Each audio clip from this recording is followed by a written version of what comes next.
Have made their way to Cleveland to begin a late-season 10-game road trip. And first up, the red-hot Indians, a ball club that has won a franchise record 15 consecutive games and are happy to be home. Now, the Orioles are resilient. They find ways to win. And tonight, the Birds look to put an end to a streak and get the series off on the right foot.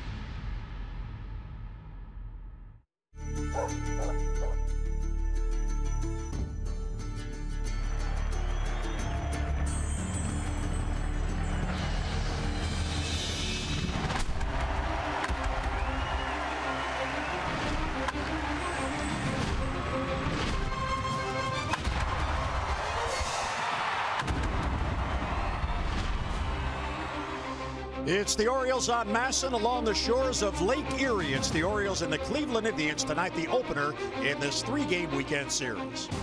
And hi, everyone. I'm Jim Hunter. The Orioles, after a 6-4 homestand tonight, begin a very important 10-game road trip.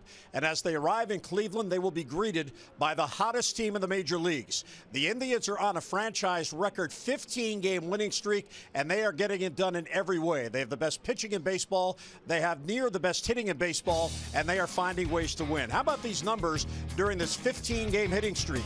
81 runs scored, 5.4 per game. 53-11 outscoring their opponent in the first three innings. So they get those early leads, and then they hand it over to their pitching. During the winning streak, their starters' ERA anemic, 1.91, and the bullpen, 2.55. The Indians have the best pitching overall in the American League. And how about the road trip that ended last night in Chicago? They go 11-0 through New York, Detroit, and Chicago. Fifth team in big league history to have a road trip of at least 11 games where the team won every one of those games. So, Mike Bordick, as the Orioles arrive here, I guess the question is this a law of averages game? They can't go on forever, right? That's the way you have to look at it, really. I mean, I think the Orioles have the advantage. Now, it just doesn't seem right. I mean, how could you obviously think the Orioles have an advantage? The Indians playing as good as baseball as anybody in the game right now, and it doesn't look like they're going to let up. But Kluber pitched last night, so that's a positive.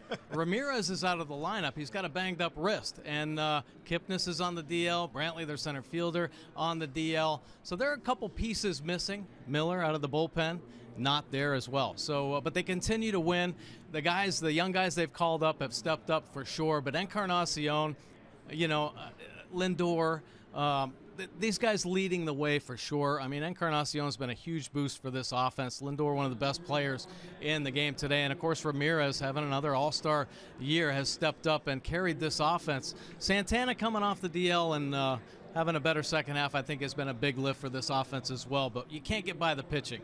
The rotation and the bullpen has been outstanding for the Indians this season, and that's really what's carried them, and that's what's probably going to propel them into the postseason and then beyond. I mean, it's a very similar team to last year. And in this series, the Orioles and Indians, two of the top three hitting teams in baseball, which means the Oriole pitching has to come around. And the consistency has been a struggle for the Orioles on the year. Let's go back. Remember the 7-game winning streak, August 23rd through the 30th? Well, the starters in that streak went 4-0 with a 3.80 ERA and allowed just 3 home runs in the 7 games. But in the 7 games since, 0-4, not one win from a starter, and the ERA is ballooned to 7.50. So that means the momentum tonight falls to Wade Miley. Your next day starter, Wade Miley, has been outstanding. His last 7 starts, 4-2 with an ERA of 2.79. His previous 7 starts, 1-5 with a very high ERA. And the question is, Mike, these are guys that have track records. They are proven winners in the major leagues, but they just can't seem to find that consistency. No, and that's the key. And it has been with the rotation all season long. Listen, they pitched great in April, and there's no question why the Orioles weren't in first place. It was the pitching that did that. And then the offense started picking up, but the rotation kind of faltered a little bit. The rotation picked it up the second half, and look, the Orioles all of a sudden, they are knocking on the postseason door again. So it all hinges on the pitching. Wade Miley's been much more consistent here recently, which is good to see. He's around the strike zone a little bit more frequently. Of course, he is never going to give in on that inside corner. He's relentless in there with his fastball, with his cutter, and his slider. He's just got to get the opposing hitters into swing mode. If he can do that and trust his defense, things are typically pretty good for Miley. He's got some good secondary pitches. He's throwing the slow hook a little bit more, frequently, and he's throwing it early to get into the count. Strike one's going to be important today, and it's going to be because he's got to get the Indians into swing mode early. It's a patient offense, and they'll take if he doesn't throw strikes. He's got to throw strikes and get him swinging. Well, Miley usually, even though he walks a lot of batters, doesn't have trouble getting ahead of hitters. It's finishing off hitters. And the hitters against Miley, they have an ability to prolong at-bats with all those foul balls. He really struggles with that. Yeah, absolutely. So maybe elevate and ride that cutter in a little bit more. He does make good pitches with 2 strikes. Don't get me wrong. And then some stubborn at-bats in there. But, hey, sometimes you do have to give in and limit the high-pitch innings. Keep your defense on the toes. You know, a lot of these 3-2 counts flattens the defense for sure. And, of course, that has repercussions on the offense. So, you know, it's going to be important tonight, I think, for the Orioles to make a first mark and help Wade Miley settle in a little bit, keep the tempo going in the ball game. And when things start firing and the offense is kicking in and the starting pitcher feels confidence, good things happen for this team. Important for the Orioles to make that first mark tonight. So tonight, the first game in a very important 10-game road trip as the Orioles try to stay in the race. We're coming back to Progressive Field in Cleveland. Lineups and first pitch are next.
Brought to you by Southwest. Yes to low fares with nothing to hide. That's transparency. Well, downtown Cleveland, it was a mostly sunny day. Some overcast coming in now. Our BGE Home game time temperature. BGE Home is Baltimore's home team for heating, cooling, plumbing, and electrical. Why would you call anyone else? Well, 64 degrees. That is expected to dip into the upper 50s as we progress tonight. North-northwest at 11, 54% humidity. And now under partly cloudy skies here in Cleveland. And the Orioles lineup brought to you by Southwest. Yes to low fares with nothing to hide. That's transparency. Tim Beckham in that leadoff spot. He has had big numbers against the Indians on the year. And, of course, as an Oriole, he has a base hit in 31 of the 34 games he has played.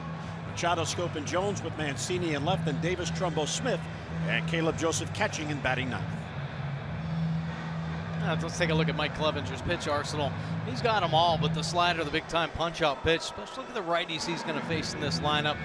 Beckham, Machado, Scope up there at the top, Jones as well. The slider's going to come into play as his put-away pitch, and sometimes to get into the count. Loves this fastball. Boy, the secondary pitches with runners in scoring position coming to play big time for Clevenger. Take a look at the numbers on the year. He's made 18 starts for this team, filling in for Kluber when he was on the DL, on Salazar as well. And been pretty impressive year for Clevenger. Up and down last season, got some pretty big starts at the second half. this year he has been an important part of their success. 8 wins, impressive earned run average. Holding opponents just that .212 batting average, a pretty good arm. You know, that fastball works in the low to mid 90s. The Orioles are going to be tested with Clevenger tonight. See Terry Francona there. You know, of course, we talk about this Indians and their 15-game win streak. Yeah, they have got some talented players, and they were there last season, obviously in the postseason. But it takes a manager with an even keel, a good head. And Terry Francona is one of the special managers in the game today. I mean, I think he's got 12 consecutive winning seasons as a manager, 2-time World Series champ, 2 Manager of the Year awards. So he knows this team. He's taken this same Indians team to the postseason 2 of 4 years. So they're comfortable with Francona, and it's no joke running out 15 games. Big part of it, just the manager's confidence in the guys and keeping the team loose. So Mike Clevenger, who's been on a tear, ready to work. And the first pitch to Beckham is down and in, and we're underway in Cleveland. Tim Beckham, 291 on the year. He's batting .359 with the Orioles, 55 hits in 35 games. And he has provided a spark, no doubt about it. Right field, he gets a lot of it. Back on it, Jay Bruce on the warning track. He reaches up and he makes the catch and bangs into the wall. Oh, did that ball carry? And Tim Beckham just missed and went away. Boy, Beckham started going to right field the end of that homestand. He had some struggles with the bat here recently, but he gets into that one. And Bruce, what a play. Gets turned around, keeps the concentration, and up against the wall. All in one in. Boy, that was a nice swing from Tim Beckham. So Beckham, whose bat cooled the tail end of the homestand, denied there as Bruce goes back and plucks it out of the air and 1 down. And here is Manny Machado. Manny coming off an outstanding homestand. Of course, he was the player of the month in the month of August in the American League. 32 home runs is 8th most in the league, and he's now 6th in RBIs, and he'll look at a strike. Yeah, Manny has been locked in since July. Boy, was it a struggle the first half of the season for Machado. Hit just over the Mendoza line. Just getting a little big with his swing, but boy, is he locked in here recently. Control of the body. How about the numbers on the homestand? 366, 4 bombs, 6 RBIs, walk-off piece in there. Pretty impressive stuff from Machado. Manny now has 40 multi-hit games, trailing Jonathan Scope. And a breaking ball. There's a good take. Dana DeMue thought it was low. 3-1. There's that slider right there, bottom of the zone. Manny Machado eyeballing it. Get the call. Low one out of the zone. Swing and a miss and down to a knee. Right down to a knee, and then caught catcher Perez on the helmet on the backswing. Boy, an aggressive cut. 3-1 count. And he gets the head out there. Takes a little off, Clevenger does. A little 2-seam fastball, 89 miles an hour. So the sink at the end causes Machado to swing through that. Yeah, immediately. And sorry to Perez, squaring him up in the back of the coconut. Full count with 1 down. Manny to center field. Back on it is Austin Jackson. And just in front of the warning track, he's got it for the out and 2 down. A couple of fly ball outs. Take a look at the Indians defense tonight, game 1. Geyer, Jackson, and Bruce roaming the outfield here for the Indians. Lindor and Gonzalez turning 2 up the middle. Diaz getting the start at third base. Santana over at first, and Perez doing the catching tonight. Lindor is having an exceptional year, to say the least, out there at shortstop. But he's missed a couple of his buddies. Some DL stints. Of course, Kipnis. Ramirez, who's having a sensational year, bruised wrist. And a strike to Jonathan Scope. Jose Ramirez, one of the top hitters, young hitters in the major leagues. And he is a switch hitter, which is a bonus for Terry Francona. Well, that's really what makes this Indians offense so tough. The amount of switch hitters they have throughout the lineup, it's tough to match up. Buck Showalter, he agrees to that as well. I mean, how do you pitch against this team? Weak grounder to third. There's Yandy Diaz. And he'll get Machado, and a real good start for Mike Clevenger as he retires the Orioles 3 up, 3 down. We got to the bottom of the first. No score, Miley to the mound.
Orioles fans here in Cleveland as the O's and Indians get the series going. Here's a look at the Indians lineup as they try to make it 16 consecutive wins. And Francisco Lindor in that leadoff spot. He said good numbers against the Orioles in the other series.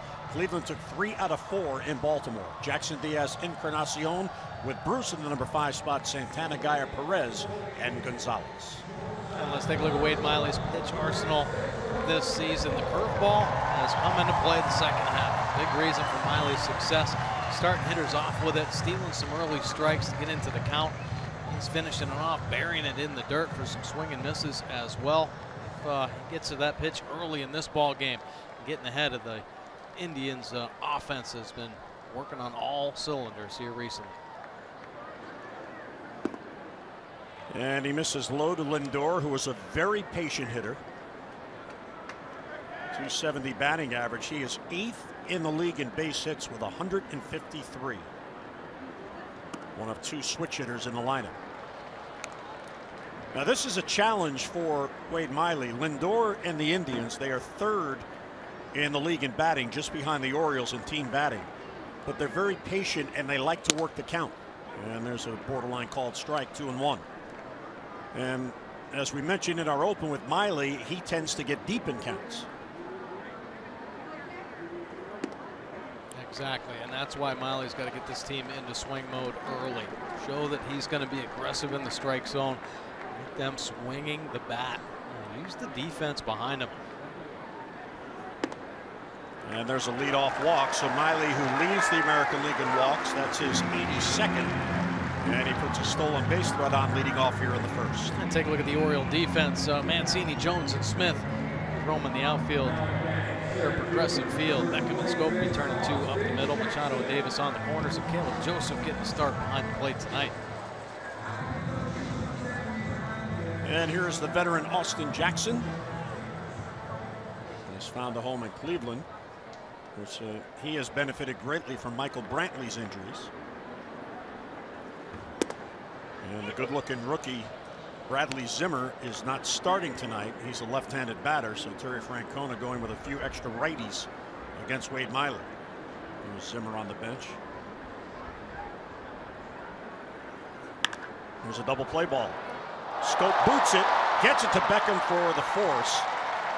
So by booting it, it cost him 2, but they do get the lead runner, 1 down. Well, you like the aggressiveness by Miley. Nice answer after the walk with Lindor, getting right back into the strike zone. A couple quick strikes. Yeah, when you know it. Hard ground ball, Jonathan Scope, but it gets on him. Eats him up a little bit, but good concentration and focus, and no panic at all. That's important for Jonathan Scope in this Oriole infield. Not to panic when the ball bounces around. Just pick it up, get the out. He does right there. Keeps the double play in order. Here's Yandy Diaz, 26-year-old rookie, and he'll take a strike. Diaz is from Cuba. Made his major league debut on April 3rd. He made the team out of spring training and has also spent some time in the minor leagues. It's fouled off the other way. No, 0-2 on Diaz. Now the Indians, a couple young players that have just been recalled this season a couple times that have certainly helped out, and that's a key to a successful year. Your organization gets challenged with injuries that are bound to happen, and you hope some young guys can fill in. Goes with the pitch, lines it in the right field for a base hit. Heading to second is Jackson. He'll stop there, so 2 on and 1 out. Impressive swing right there by Diaz. Hard hit, long drive the other way. Now batting from the prime, designated hitter, number 10, so Diaz fell behind 0-2. And Miley challenges him and goes with the pitch. Of course, Miley, he allows more base runners per 9 innings than any pitcher in the major leagues. And already here in the first inning, 2 of the first 3 have reached. And the breaking ball for a strike to Encarnacion. There's that slow hook we've been talking about. Get into the count against Encarnacion, who's having another monster year, leading the Indians in home runs and RBI. Center field, he got a lot of it. Adam Jones is back, and that ball is gone into the shrubbery. And the Indians strike first, and a quick 3-0 lead.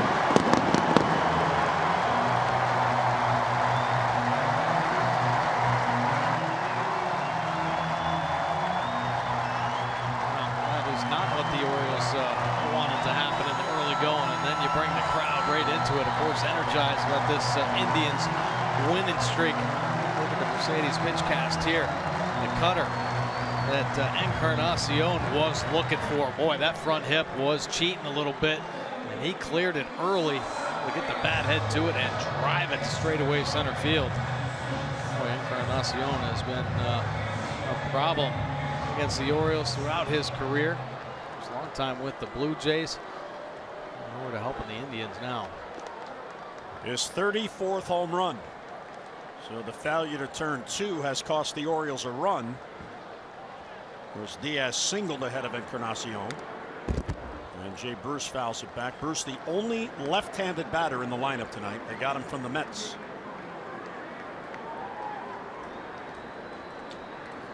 Yeah, Bruce bringing that veteran presence in. And of course, pretty good numbers as well. 33 home runs on the year. And Terry Francona's team, they have enjoyed the best run differential in the major leagues this year, as Bruce can't catch that slow breaking ball, 2 men down. On the big hook.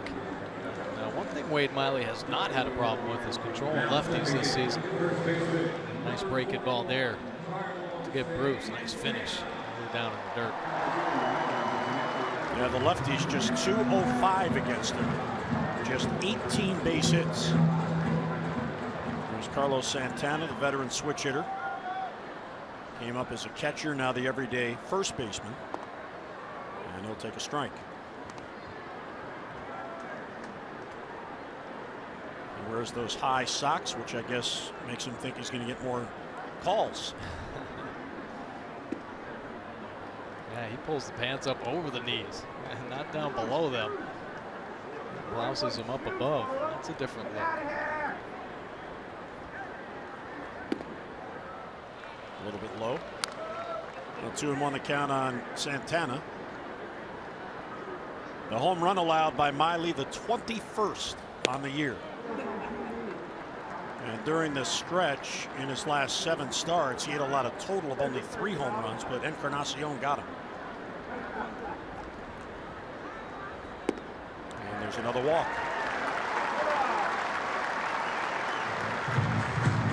So 2 in the inning. And 4 of the 6 hitters have reached. Walks definitely hurt here in the first inning. Need a couple of those. Defense on their heels. How about most pitches per inning? Wade Miley, of course, leading the way, 19.2. He's at 21 pitches right now. And I went down at the bottom, that 57.6 strike percentage. That's the lowest in Major League Baseball. That's what we're talking about, getting into the zone, staying aggressive down there. Now, of course, you got to make some quality pitches in the zone. And if not, you're going to be down 3-0. Brendan Guyer fouls it off.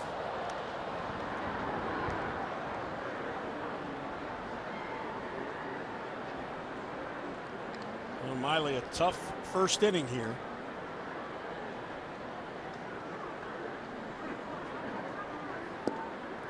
The Indians played in Chicago last night, so they do lose an hour on their return to Cleveland. Terry Francona had his players report a little bit later today, and they did not take batting practice on the field. There's a foul off his foot.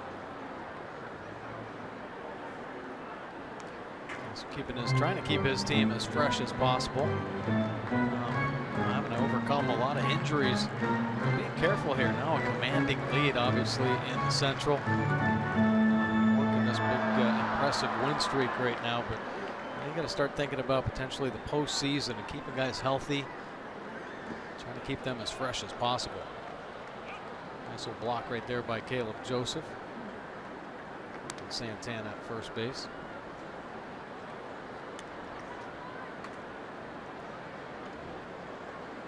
A long first inning doesn't bode very well for some defensive help or offensive help. The Orioles have gone through this so many times, falling behind. To come back, fight back again and again. It's just hard to continue to overcome those type of obstacles. So a full count. Santana will be off with the pitch. 3-2 and 2 down. And he got him off speed pitch. So Miley finally out of it with a big blow. Edwin Encarnacion, a 3-run shot for a 3-0 Cleveland lead.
The game, Gail Fenwick of St. Charles has won $500 by being selected and will win $500 more for every Orioles home run hit in the game tonight. You can play Home Run Rich's scratch-offs and win up to $50,000 instantly. Learn more at mdlottery.com/homerun. So Mike Clevenger now with a 3-0 lead, courtesy of the Encarnacion home run, and he has been on some kind of a tear. He has been up and down to the minor leagues 3 different times this year, and he'll go to work on Adam Jones to begin the Orioles' second. Adam has that average at 280. He is now tied for 9th in the American League in base hits with 152. And his season, Mike, really turned around when he was inserted into the cleanup spot. He really has taken to the batting 4th. He sure did. I'll tell you, it helps though when you're getting everybody on in front of you. You know, and then you find your bat path, and Adam Jones has, and he's looked very consistent in the second half, staying on the backside, good control of the front side, which is important. Adam Jones, when he goes wrong, start seeing the bat dip. A lot of times the front shoulder will kind of go up in the air and pull out of there, and that immediately means the bat head's dipping and he's having weak pop-ups. But when he keeps those shoulders level, to see him use the whole field in the second half. That's what he's been doing. Guys on base driving him in. So, very solid year once again for Adam Jones. Well, Adam brings a 2-game hitting streak into tonight's game, and he had 12 hits, including 2 home runs on the homestand. So a total of 12 hits in 10 games.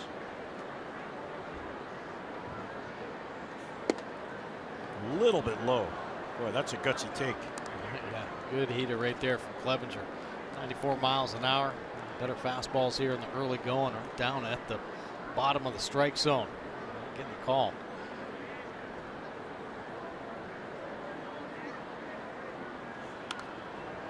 Adam protecting the outside corner. Kind of amazing that a pitcher with the ability of Clevenger has not been able to stick with the major league team all year. I mean, he's been up and down to Columbus AAA 3 different times, making a total of 7 starts in AAA, and it's his 19th start here for the Indians. Good take on the breaking ball, ball 3. Oh, just a testament of the depth that they have in their rotation. They've been able to reach down and grab Clevenger, and they did it last year, and he ended up being a big part of their success the second half of the season. Very similar type roles. And this year filling in for a couple injured pitchers. Well, Clevenger, he's from Jacksonville, Florida, and originally he was drafted by the Angels. He went to Seminole Community College in Sanford, Florida, and the Angels took him in the 4th round of 2011. And when he was in A-ball, August of 2014, the Indians acquired him for the veteran reliever Vinny Pastano. And when you see a trade like that where you get a potential future starter who's an A-ball, that's real good scouting by the Indians. Oh, it sure is. You see good size, a good arm. He's got some deception in his delivery. Herky-jerky in there. As long as he can repeat the delivery, good things will potentially happen. And this year, he's locked in. 8 wins for the Indians this season. And Adam Jones works a leadoff walk. What an at bat. He was down 0-2 and eventually will take first. So the Orioles get their first base runner. Well, don't forget the Red Sox come to town. A pivotal 3-game series, September 18th through the 20th. All those games at 7:05. And on Tuesday, September 19th, all fans receive an Orioles knit cap. Good seats are available for each game, so get your tickets either online at Orioles.com or just call 888-848-BIRD.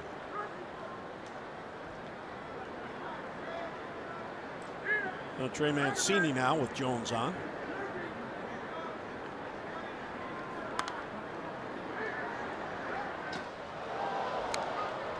Pass right there by Trey Mancini. Mancini top 5 in just about every offensive category for rookies this season. Definitely going to be in the top 3, I think, by the end of it as far as the votes.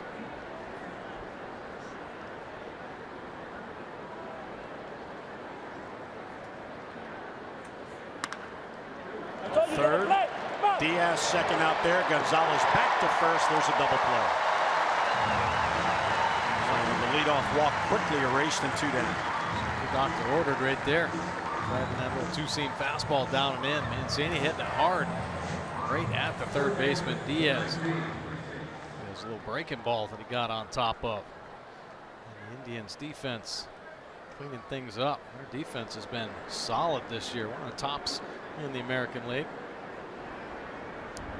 Here's Chris Davis, comes in at 223, and he'll take a strike off speed pitch. Chris had a tough end to the homestand. He is just 3 for his last 23. One of those hits a home run.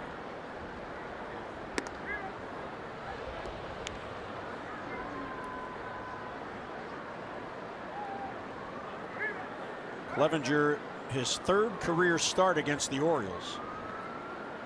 When these teams met in Baltimore, he opposed Wade Miley in that game, and he came out with the win. That was June 22nd. So a rematch of that game tonight. He pitched 5 solid innings and got the win. Ball 3. Chris Davis, quiet takes right there. Fall behind early, and now it's a matter of just it's pressure on Clevenger. Well, Clevenger will strike you out. In fact, he's averaging like 10 Ks per 9 innings. But he's averaging about 4.5 walks per 9. So if you're patient, you can work the count.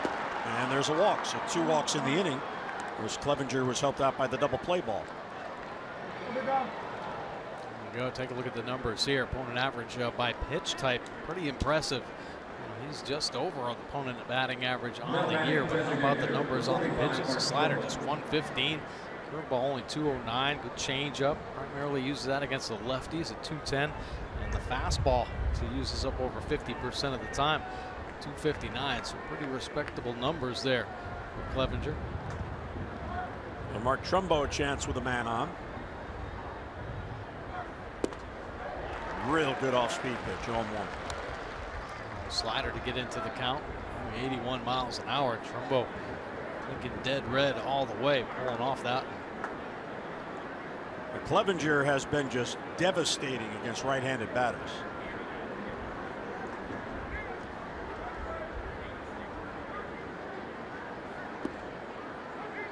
Right-handed batters are 5 for their last 57 against Clevenger. Jeez.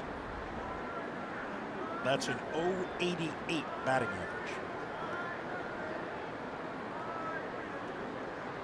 Well, you can tell by the herky-jerky delivery that obviously adds some deception, but the cross-body certainly makes it a little bit tougher as well.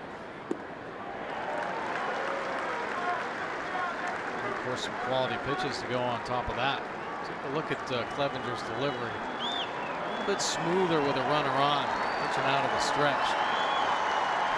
Still some funk there.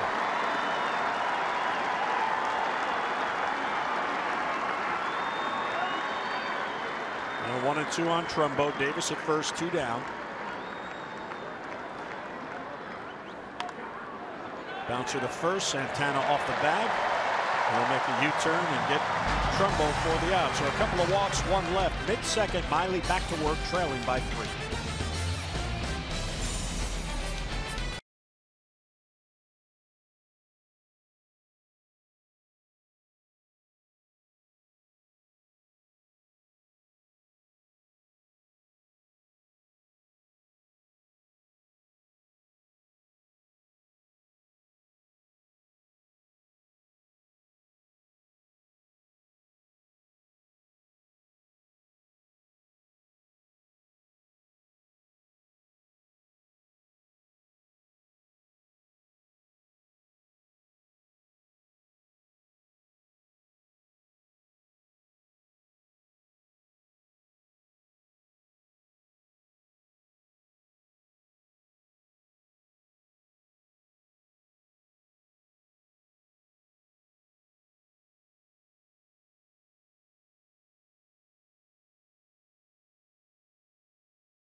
One to look forward to Miller time later in tonight's game, brought to you by Miller Lite. 3-0 Indians on the 3-run home run by Edwin Encarnacion in the first. Fans are still filing in on this Friday night. They've done a nice job with this ballpark here. Miley back to work.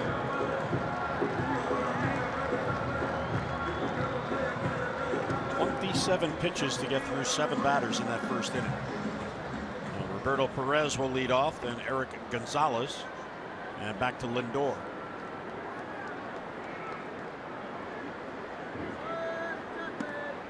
There's ball 1. Well, I think the good news here about Miley, the fact that his last 7 starts hasn't given up more than 3 runs. So hopefully continue to put some zeros up there. And hopefully the Oriole offense is picking up the pace against Clevenger. Right now, once again, falling behind. And then the chase of fastball on the outer part of the plate. Whereas the backup catcher here, Yan Gomes, is the everyday catcher.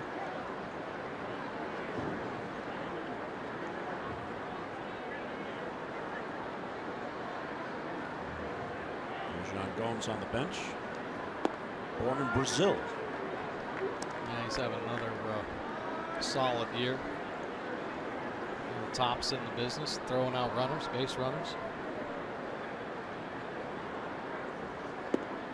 Ball 3, another full count.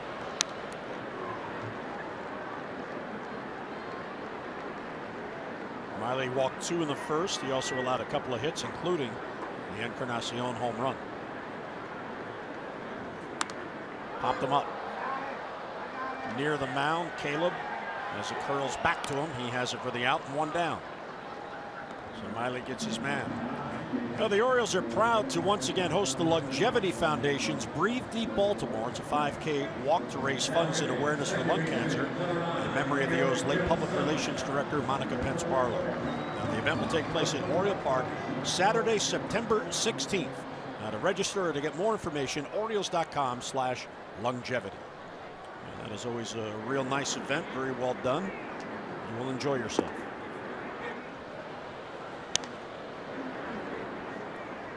There's Eric Gonzalez in his second season. He's a 26-year-old from the Dominican Republic. Yeah, he's just recently recalled. And he's been swinging the bat pretty well. An opportunity to get in the game on the road against the White Sox. All he did was hit 2 home runs. So he's enjoying his time up, and he's been a part of their success here recently. There you see the last 10 games. 375, 2 homers and 5 RBI. And that one bounces in there. He overthrows the off-speed pitch. Caleb still looking for the ball. And the spike break a ball. Outplayed umpire Dana Demuth says, hey, that one bounced into the Indians dugout. 2-2 on Gonzalez, the number 9 batter. Late on that swing. Well, this Indians club, they have not lost a game since August 23rd when they lost to the Red Sox. 15 consecutive wins since then. And they are now a season high 28 games above 500. You know, and the way the Astros got off to such a blazing start, it was a foregone conclusion that the Astros would have the best record in the league, and the White Sox, or excuse me, the Indians now right on their tails after sweeping the White Sox. Yeah. Long season. And there's a 1-out walk. Third walk allowed by Wade Miley early on. Miley trying to sneak that slow breaking ball in there. Another effort is putting into each batter. 3-2, a lot of pitches here.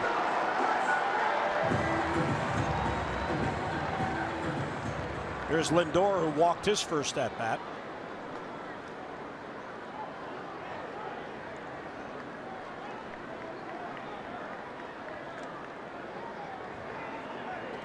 Go to first with Chase Gonzalez. And sometimes you just start to think, can't you just throw a little two-seamer in there? Throw it over the plate. Let them see how many ground balls they can hit tonight. Sticking with the game plan. Unfortunately, Miley's game plan this season has been a lot of 3-2 counts.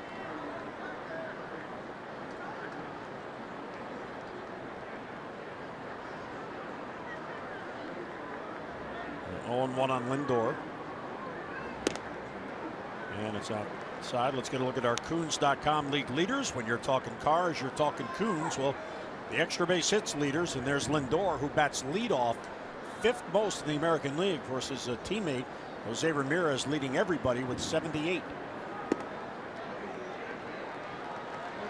Think about both of these guys, Ramirez and Lindor.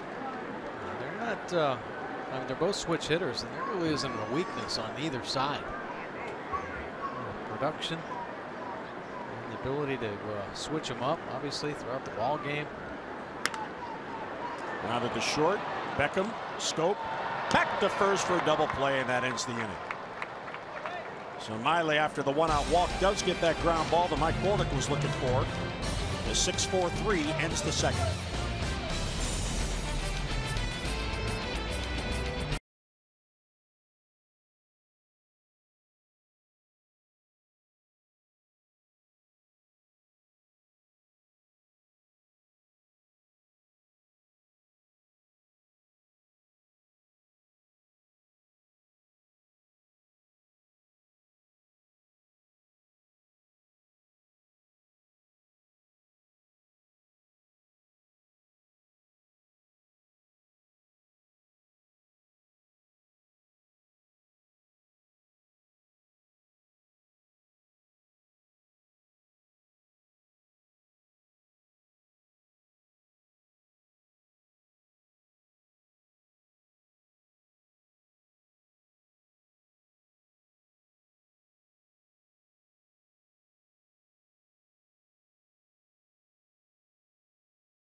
National Friday Smiles. Dominion National providing innovative, high-value dental and vision benefits to area employers and individuals.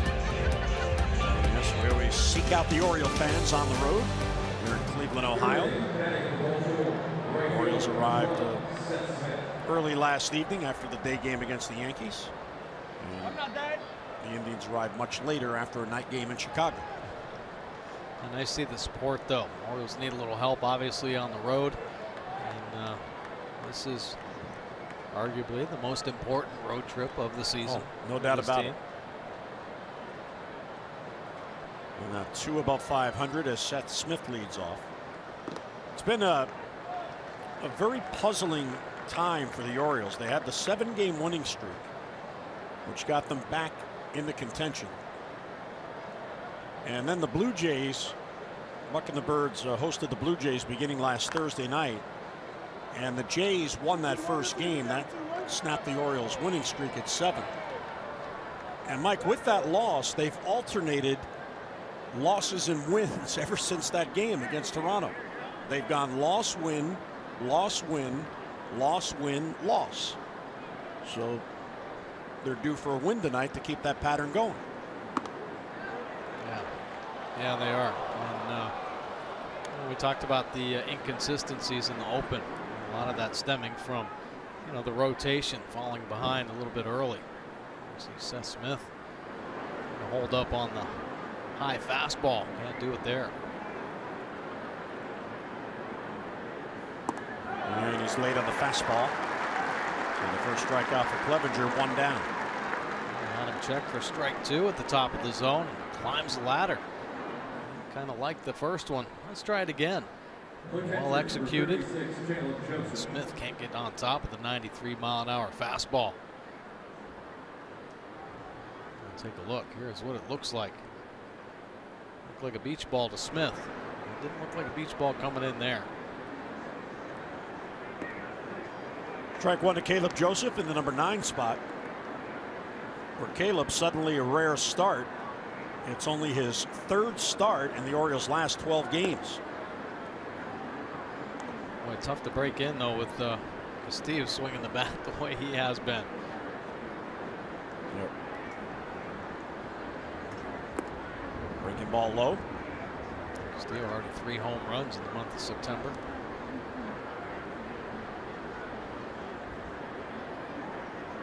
Orioles 6-4 on the homestand, which began with a 3-game sweep of Seattle. They went 3-4 in the final 7 games. Split 4 with Toronto and then dropped 2 out of 3 to the Yankees. You see Mike Clevinger, who has 11 big league wins. He's 11-8.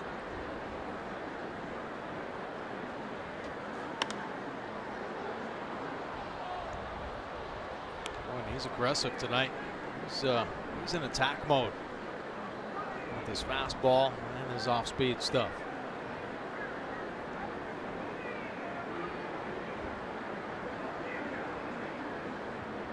So we talked quite a bit about the Indians and their ability at the plate. Strike 3 called. He paints the outside corner. Caleb doesn't agree, and 2 men down. Caleb not liking that call at all, but giving us a little bit of help. 94-mile-an-hour fastball at the bottom of the zone. Looks like it just sinks off that outside corner. I mean, that's where you want to put it. That's a pitcher's pitch for sure. And getting a little help. As Perez receiving that baseball pretty well. Looked like he moved his glove about a foot, Yeah. and that was enough for Dana DeMuth. So back-to-back Ks, 2 down. Here's Beckham with a fly ball to the wall in right field, leading off the game.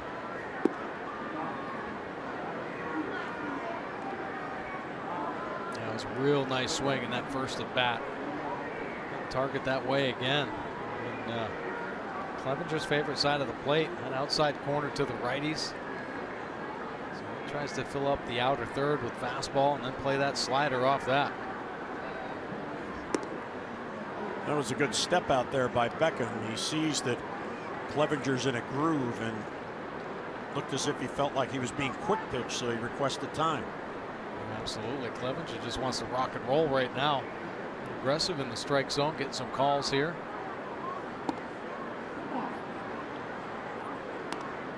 And 3-0 on Beckham. Pretty amazing start for Beckham. He's gone hitless just 4 times since joining the Orioles. And a strike at the knees, 3-2. I mean, he's cooled off a little bit, but you couldn't expect him to keep up that pace. He has 4 hits in his now last 21 at bats. Yeah, it was a pretty impressive month of August for Beckham. I mean, 50 hits. And there's a 2-out walk.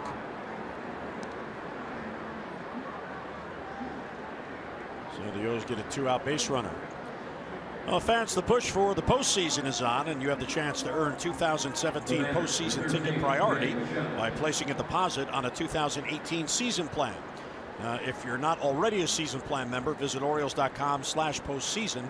Deposits must be made by Monday, September 25th to guarantee postseason ticket access. Visit Orioles.com/postseason for all of the details. There's Manny for his second at bat. Flied out to deep right center field his first time up.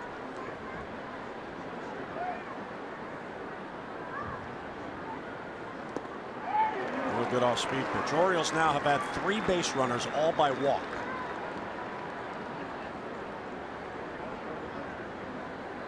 Well, showing some patience, and they have hit the ball hard here in the early going. Some atom balls for sure.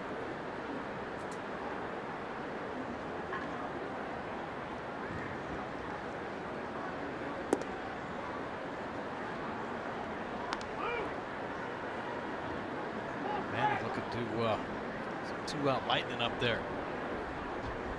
Trying to wait out a Clevenger mistake.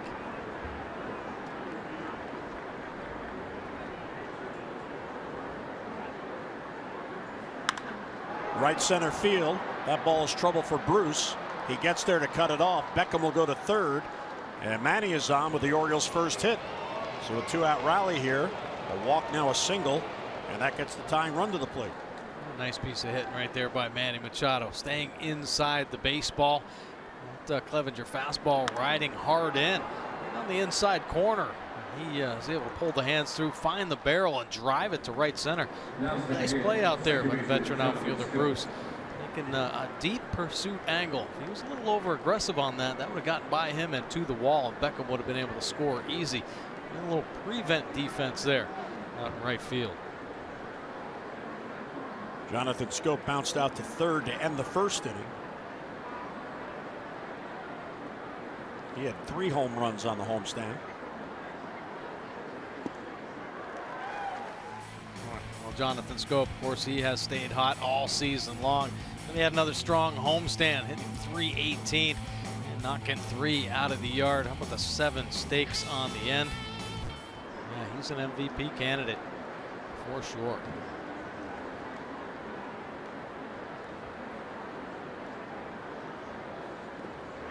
Another off-speed pitch, so back-to-back. And Scope is down in the count 0-2. A hard slider to get into the count, and then slows one down. The curveball. Jonathan Scope is well out in front. I haven't seen him off balance too much this season. Clevenger able to get him off balance and out front. And a slow breaking ball. 0-2 on Scope. Inside with a breaking ball. Jonathan Scope with runners in scoring position, one of the best in the game. He's been in the top 10 all season long. Of course, over 100 RBIs. That's a record for second baseman for the Orioles. He passed up Hall of Famer Roberto Alomar, who had 94 back in '96. So shattering that record. Well, he trails Nelson Cruz by just 2 RBIs for the American League lead in ribbies. Of course, he's already set as our StatCast presented by AWS. Beckham at third, getting a big lead. Machado held at first by Santana.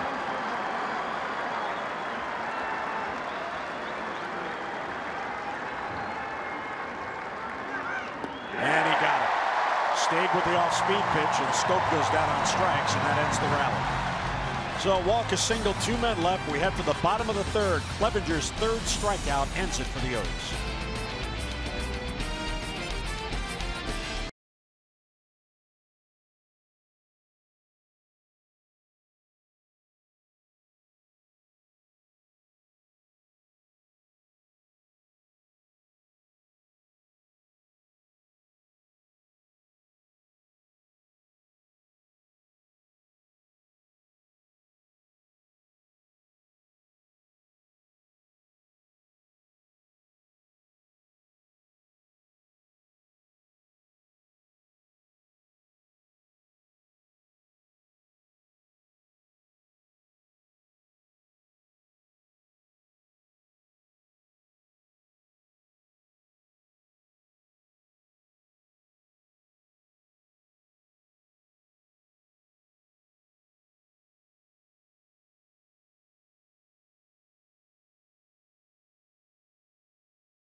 To you by PNC Bank, for the achiever in you, and by M&T Bank, understanding what's important. Lake Erie here in Cleveland, Ohio. Cleveland with a 3-0 lead off a 3-run home run by Encarnacion in the first. Those fans hoping for a comeback here. Riley back to work. Here's Austin Jackson, and he'll take a strike. Jackson bounced into a force play. His first at-bat should have been a double play, but Scope bobbled it, and they got the lead runner but couldn't turn 2. And as it turned out, it was a big play because a couple of batters later, Encarnacion hit a 3-run homer. The Orioles have actually been playing very good defense. They're up to 5th in team fielding.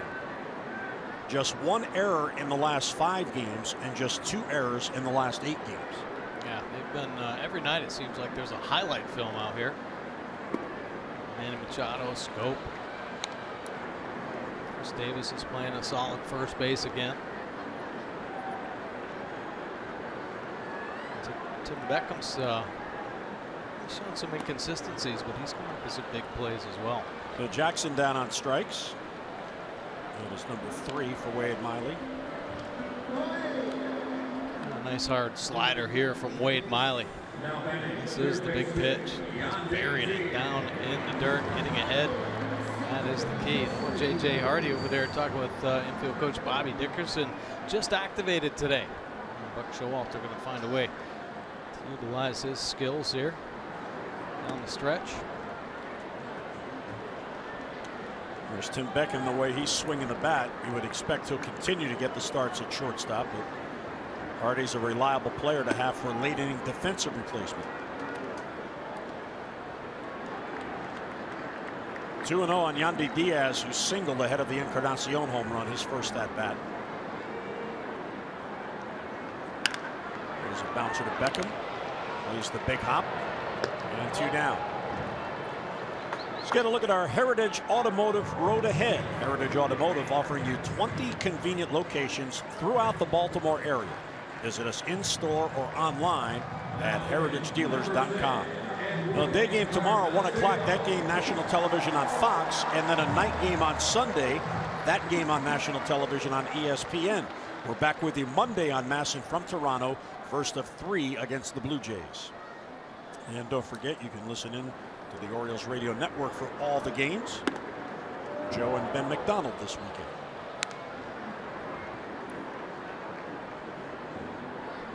Encarnacion, a thorn in the Orioles side for a number of years, starts this ball game off. Big home run. Looked like he was sitting on a cutter inside. Moved that front hip.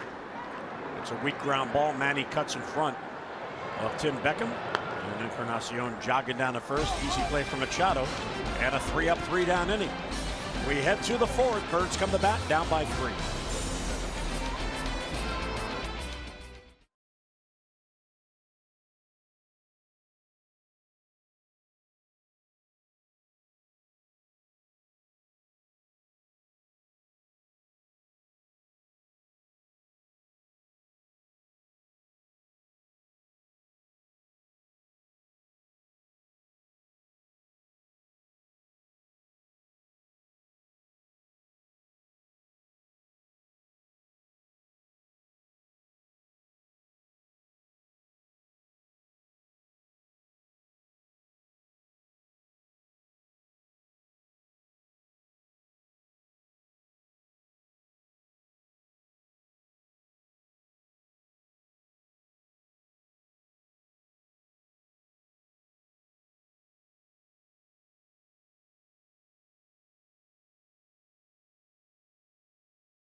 PNC for the achiever in you, and Garibez Rosa, another year, another brilliant year at the plate.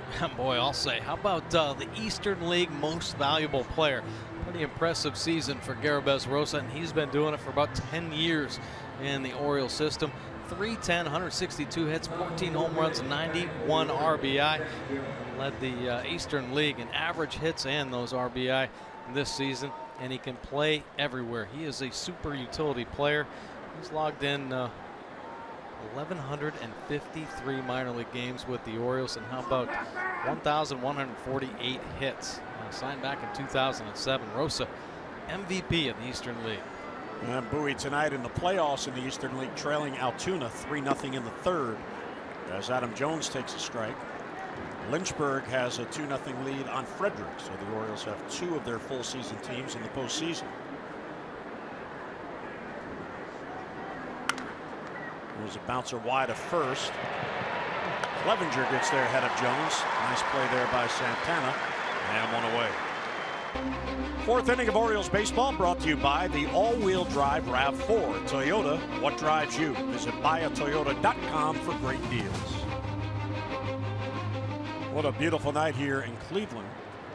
And really a hint of autumn here tonight. A hint? Just a little hint.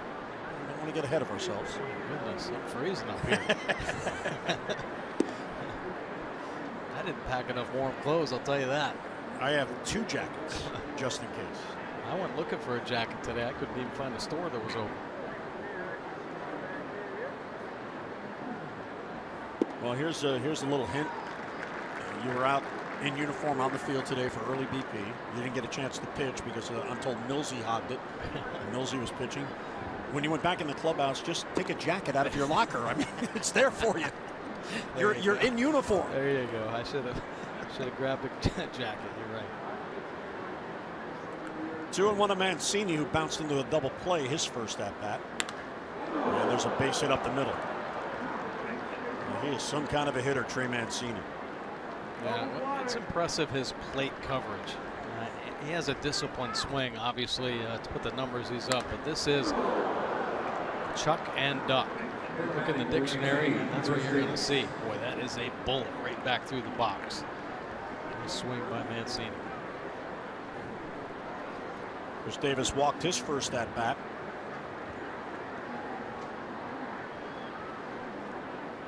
Tough year at the plate for Chris Davis as he fouls it off. And Mike, the question is it time to adjust, maybe alter his style at all? Right. I mean, the Oriole offense needs Chris Davis for sure. 166 strikeouts, 5th most in the American League. You see that strikeout percentage, and of course, a low batting average with 2 strikes, just a 113 batting average. Chris Davis is so strong that he can definitely afford to shorten up a little bit with 2 strikes, choke up, and all he's got to do is square the baseball up, and good things will potentially happen. There's too many swing and misses in these big time situations when they need the crusher's bat to step up.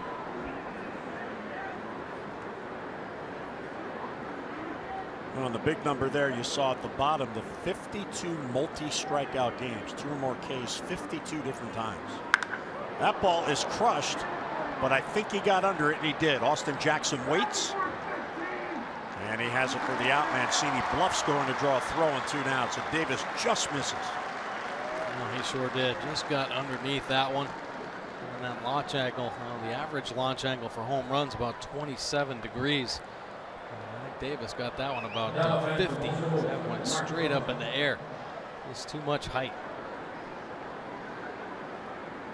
Clevenger has allowed 13 home runs. Here's Trumbo, another home run threat. The Orioles, by the way, are now 2nd in the American League in home runs with their 216. Only Texas has more, and they only have 2 more. And the breaking ball. You know, in many respects, Mike, this is a tough matchup for the Orioles. Clevenger has tremendous off-speed stuff, the breaking ball and the changeup. And the Indians, they throw a lot of off-speed pitches. They really try to stay away from the fastball, and the Orioles thrive on hitting the fastball. Well, you got that right. And that seems to be a trend in all of baseball. A couple years ago, probably all but maybe 1 or 2 teams threw more than 50% fastballs. But the philosophy is starting to turn. All these hitters that hit off the fastball throw more breaking balls. Now, I don't know how long the elbows are going to hold up, but it seems like more teams than not now throw more breaking balls than fastballs. We saw Mickey Callaway there. He has worked with the best pitching staff in the American League this year. His team has the best overall ERA at 3.48. His starters have the best ERA, 3.77, and his bullpen has the best ERA at 2.91. The trifecta for Callaway. Turnbull looks over a changeup. He's still looking for a fastball, and he doesn't get it. Probably won't get it. And if he does, I mean, Clevenger's shown, okay, going to be getting ahead with the breaking ball, especially with the sluggers, but he's gone to the top of the zone with the fastball. Some swing throughs with that high heater.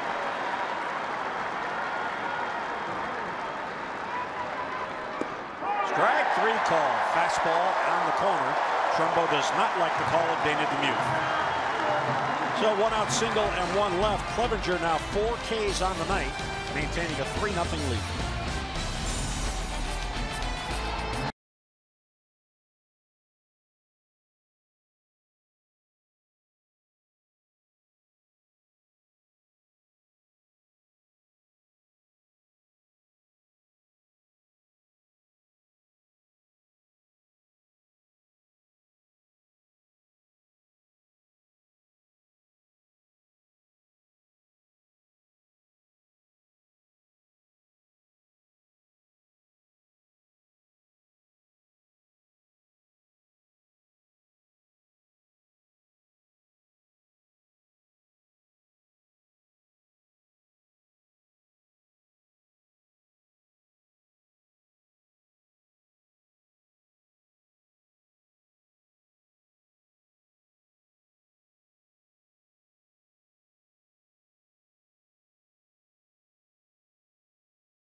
In baseball history. Well, back in 1939 with a 12-1 win over the Browns in St. Louis, Bob Feller became the youngest modern era player to win 20 games.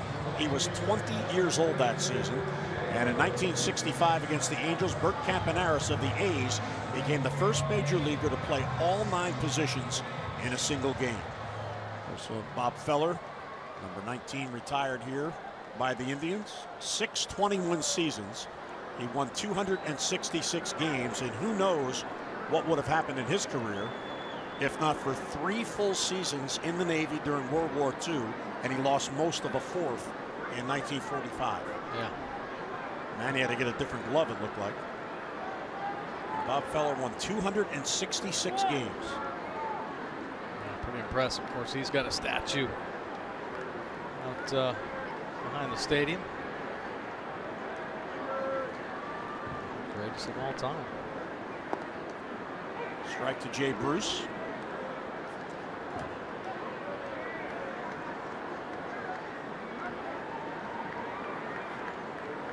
Well, Miley has settled down a bit since the Rocky first inning. He faced 7 batters, 27 pitches that inning, and allowed the 3-run home run to Encarnacion. But since the homer, he's allowed 2 base runners, both on walks. It's looking pretty sharp. Working fast. More aggressive in the strike zone. A few ground balls out there as well. Well, here we go. I mean, nice job getting ahead. And let's work to a 2-2 count. Finished him off with a breaking ball in the first at bat. Don't you know it? 3-2 again. Wade Miley.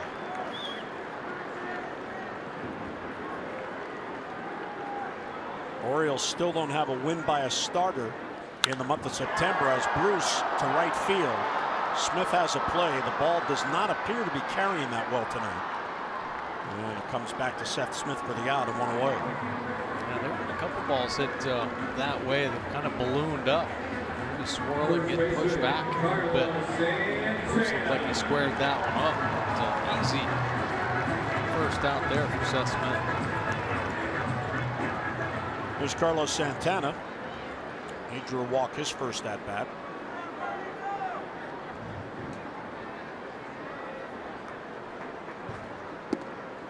Yeah, the last win by an Orioles starter was Dylan Bundy's complete game against Seattle on August the 29th.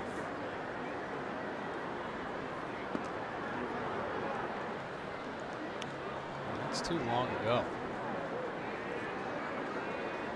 Let's look at Dylan Bundy. Well, JJ's hanging out with the pitchers. Austin Hayes, the young prospect, was there as well. Bobby Dickerson. There's Austin.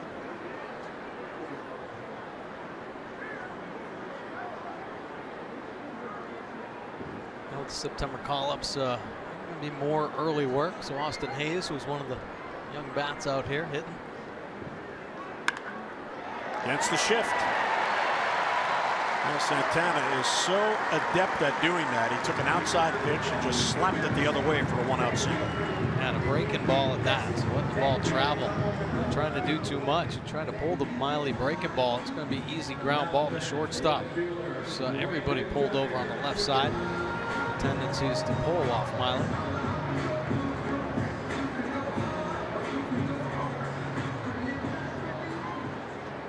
There's Brandon Guyer, the number 7 batter. Struck out his first at bat. Miley has struck out 3. He has walked 3. And he has now allowed 3 hits. First innings of games for Orioles starters have been really tough.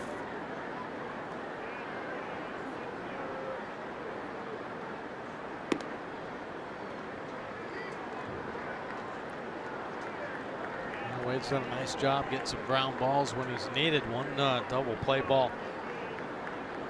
We helped him get out of an inning. The other one not handled too cleanly, and it ended up leading to a Encarnacion home run. This would be a nice opportunity for the Orioles to help Miley out. Turn him a double play, but Miley's got to do his part. Get down in the zone. The ground ball. Real good change up there.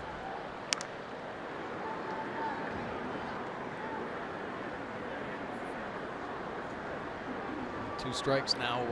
Manny Machado can afford to move back a little bit, give him some room. Turn a double play. See him a little bit deeper there than Beckham. Of course, Beckham sliding in, clean up the turf a little bit. Manny plays as deep at third base as anybody in the game, thanks to that amazing arm. 2-2 on Guyer. Just inside. That's a good pitch right there. Driving it downhill, down and in.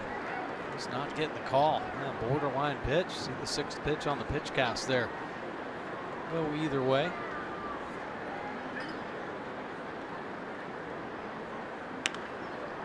Pulls it foul.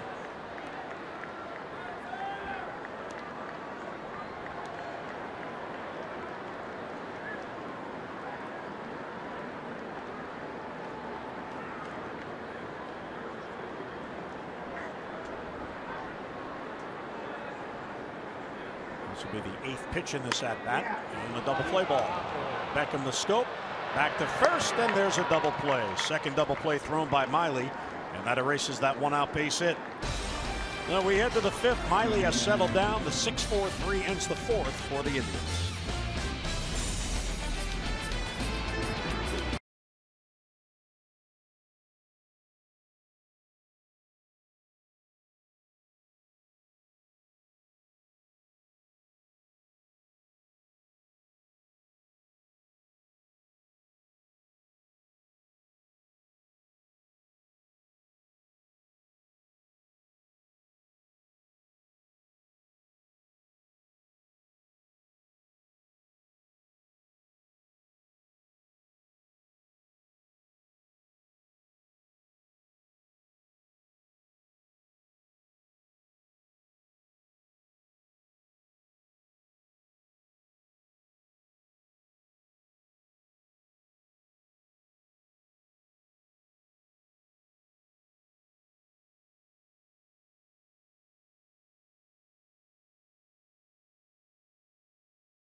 it something to smile about. And how about gold medal winning Olympian Simone Biles here tonight to throw out the ceremonial first pitch. And of course, when you're a gymnast, you can do your gymnast thing on the mound and still follow through and get that pitch to home plate for the first pitch.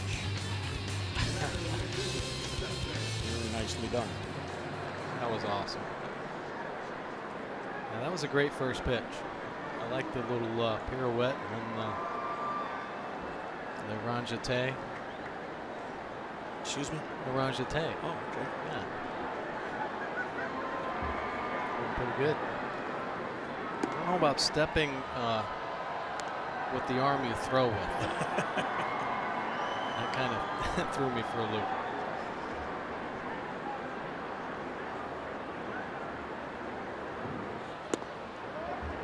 And another ball to Seth Smith, so 2-0 the count. Over at 72 pitches. He's allowed only 2 hits, both singles.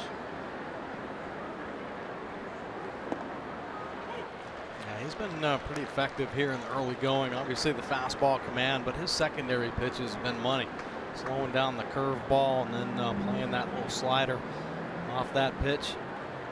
Occasionally we've seen the changeup. It's not his best secondary pitch by far. He throws it a little too hard, but he's running the fastball in there pretty good. Been at the top of the zone at times, but the breaking balls have been the key in this game. Smith gets ahead 3-1. Caleb on deck, and then Tim Beckham. Smith thought he had ball 4, and the count goes full. Borderline call there, bottom of the strike zone. A big shift on Seth Smith.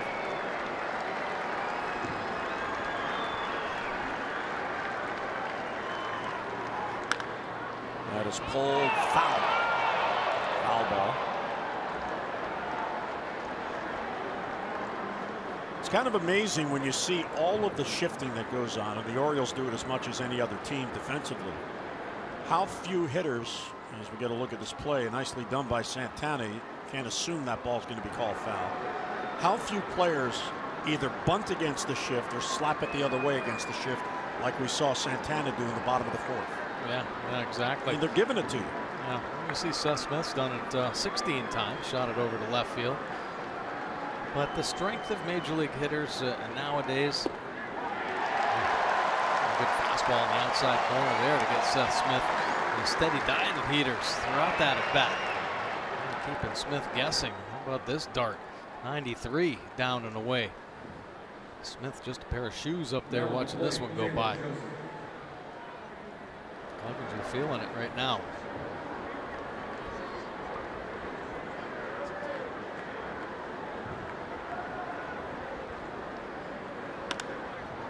Caleb to right. Ball not carrying out there tonight. There's Jay Bruce and 2 down. And 2 away here in the Oriole 5th. Well, don't miss a moment of September baseball action. Follow Masson Orioles on Twitter for the latest giveaways, team news, Masson all the access segments and more. That's Masson Orioles on Twitter. Oriole fans here in Cleveland, before we come back, you see the hoodies are out tonight and jackets. 64 at first pitch. We'll dip into the 50s here tonight. We featured Garibus Rosa on our PNC minor league report tonight as Beckham comes in. Rosa has just hit a 2-run home run in the bottom of the 3rd, so Bowie ties Altoona 3-3. Ryan Mountcastle got a run in on an RBI ground out. Bowie had fallen behind 3-0 in that game. There you go. Eastern League MVP coming up big. How about Mountcastle winning batting title in Frederick, right? Yeah. Pretty good. Some big bats in the Orioles system right now. Big time hitters. Another off speed pitch.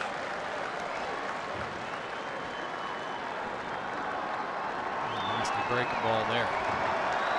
Baker, 77 miles an hour. A nice tight finish on the end.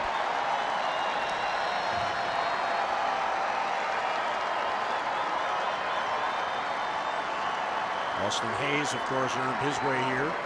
Hit well at Frederick, got promoted. Hit even better at Bowie. A little bit outside. Shoot, Hayes might, he's in line to potentially be the minor league player of the year. And the numbers he put up are staggering. Impressive numbers in Frederick and then promoted to Bowie. And almost identical. I think there might have been a little bit of a drop off. 16 bombs in single A, 16 bombs in double A. Strike 3 called on the outside corner. So a 3 up, 3 down inning, 2 by strikeouts. 6 Ks in the game for Mike Clevenger.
Brought to you by Navy Federal, proudly serving the armed forces and their families for over 80 years, federally insured by NCUA.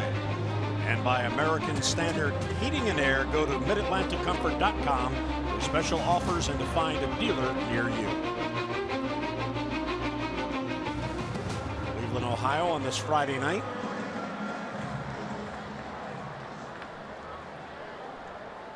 That's complicated. Got some problems there.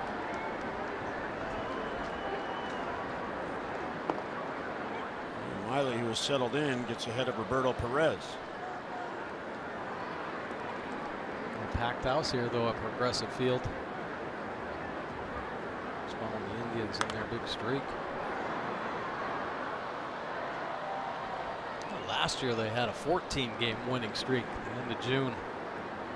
That first day of July. To be able to do it again this season, that is quite an accomplishment to get on those type of runs.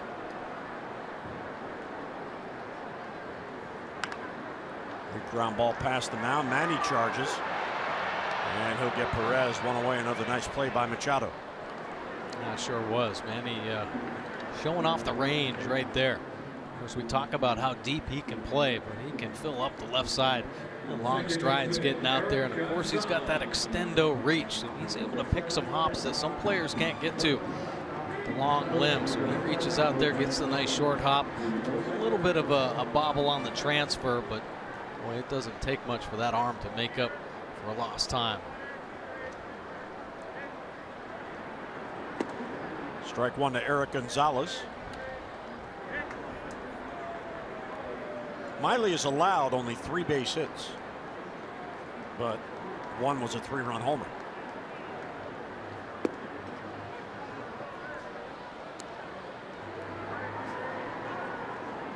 Yeah, he's doing basically what he's been doing in his last 7 starts. In the middle part of the ball game, minimum runs on the board. He's waiting for an answer here from his offense, help him out a little bit. Nice fastball there. Paint the inside corner. Let's take a look at the Mercedes pitch cast here. A couple pitches to get into the count, get ahead. Caleb Joseph helping him out as he reaches out in front. Really catches that ball before the true break, helping the umpire out. Stealing a strike there for Wade Miley.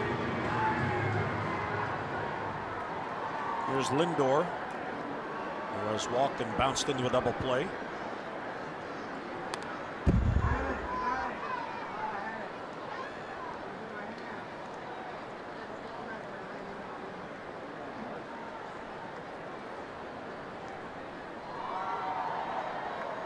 Since the home run by Encarnacion, Miley has retired 11 of 14. He's walked 2 and he's allowed a single since that home run.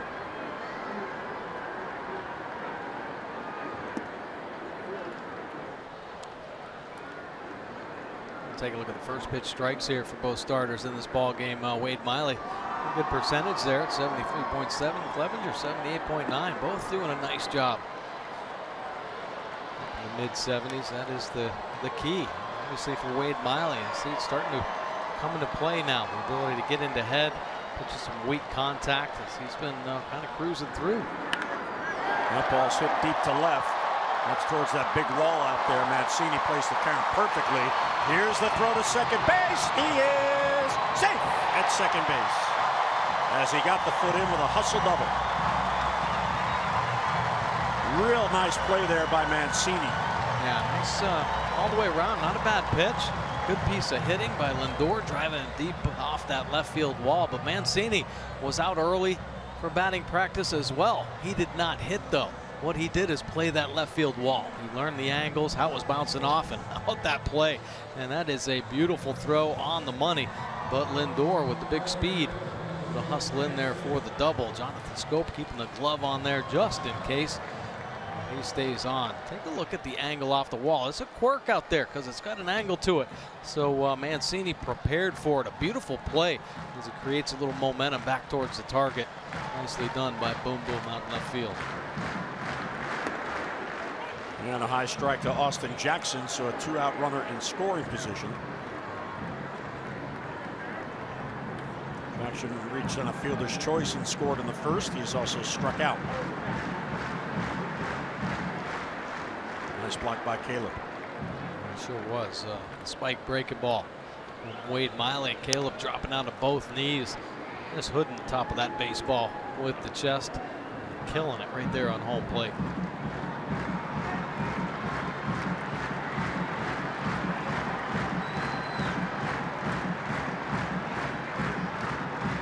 And the 1-1 is outside. Fastball misses.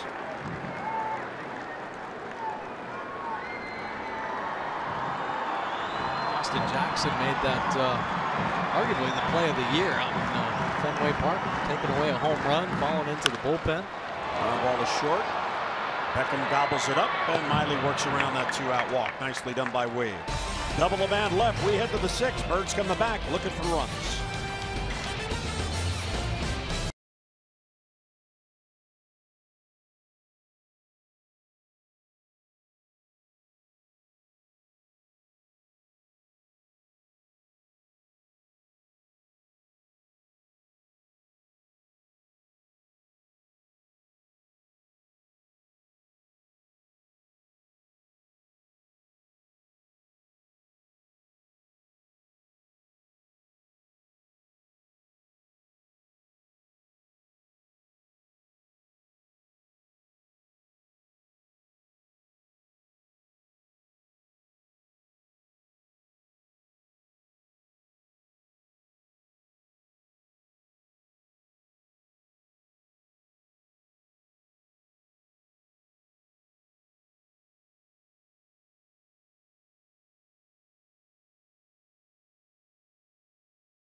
Column about September baseball.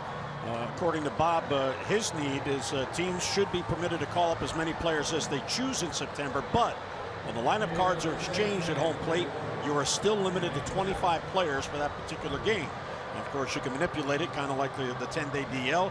You treat it like a wild card game, because then the next game you could substitute the players that you have active for that game, but it makes it a fairer game, 25 players per night. And of course, the players in Bob Nightingale's scenario would still have their service time. The prospect can be rewarded. They come up and get a taste of the big leagues. And I know Buck Showalter is certainly a proponent of this. And I'll give you an example. Both teams tonight have 12 men in their bullpen. Usually it's 7, sometimes occasionally it's 8, but for the most part it's 7. And on the bench, the benches are loaded too. The Orioles have an 8-man bench. The Indians have a 9-man bench. Right. Yeah, well, it just seems like for years now we've been talking about this, and why it doesn't get resolved is kind of it's beyond me. But yeah, it's an unfair advantage, and it makes for September baseball kind of a headache to some degree. But the ability to keep the roster at 25, I think it should be.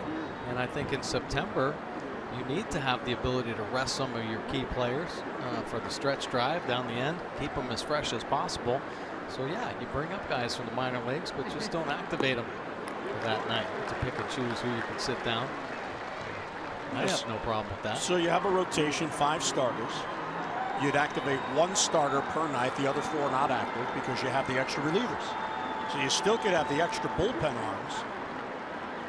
And then you could adjust, for instance, as Buck Showalter does from time to time. If he'll use, say, Miguel Castro for 3 1/3 innings, he's very unlikely to pitch the next day. So he just wouldn't be active for that night. Yeah, exactly. And the fact that the players still get their time, you wouldn't have any problem on the Union side of things. It just seems to make sense, and it seems like it's been an argument we hear every September, and why it hasn't been addressed. I haven't really heard a good argument in the other direction supporting this. 3-2, swing and a miss. 7 strikeouts for Clevenger. Clevenger he's starting to feel it right now.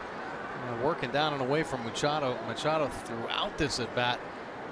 Last pitch looked like it had a little cut on it. Pushing away from Machado. Swings through.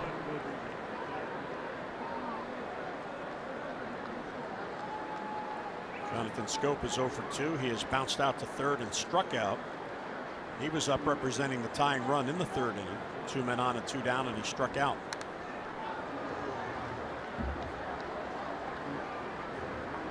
He has a real good breaking ball. He's got a good changeup, and he's been spotting his fastball.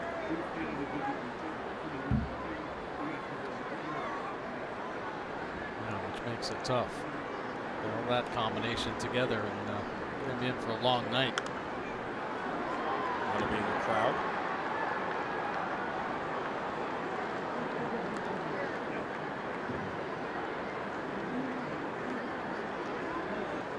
Jonathan is 4th in the league in base hits with his 164.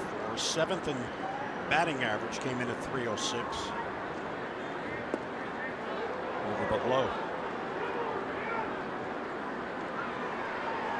I think Roberto Perez thought that was a strike. Yeah. He shot a glance back at Dana Demuth before he got the ball back to Clevenger. And Clevenger's been wanting that low strike call as well. He's made some good pitches down there. Pulls the breaking ball to third. Played there by Diaz. And 2 down here in the Orioles' 6th inning. Fans, on Saturday, September 23rd, as part of Fan Appreciation Weekend, when the Orioles take on the Rays at 7:05, all fans 15 and over will receive an Orioles hooded sweatshirt. So prepare for the chill of fall while the postseason race continues to heat up at Oriole Park. Get your tickets online, Orioles.com, or 888-848-BIRD. There's some Oriole hoodies. They need some hits, man. Adam Jones fan. Yeah, they're not too happy what they're watching right now. Off the end of the bat, that ball is trouble for Jackson, and he pulls up. So Jones is on with a 2-out single. Jumping on a first pitch fastball, riding in, busting up his lumber. You watch a piece of wood fly off Adam Jones's bat, but it goes down the right way as it finds some outfield grass for a knock.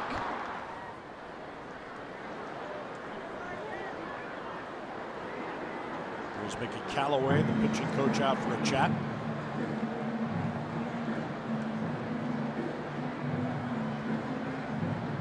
Mancini whistled one right back over Clevenger's head in that last at bat. Callaway out there, okay, you're in cruise control right now. Don't lose your focus. Give up a broken bat hit to Adam Jones, and all of a sudden you go up there and just chuck one. Mancini takes you deep, and the Orioles right back in this ball game. Craig Breslow, veteran left-hander, getting loose.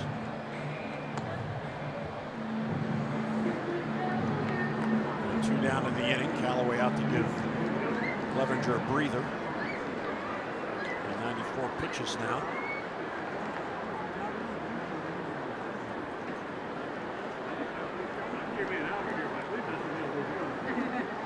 He's been over 100 pitches in 6 of his starts. And here's Mancini. Lays off the breaking ball, 1-0.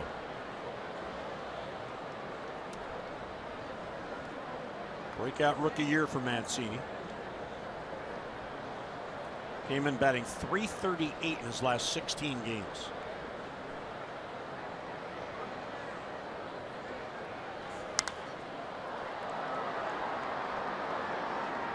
Good pass right there.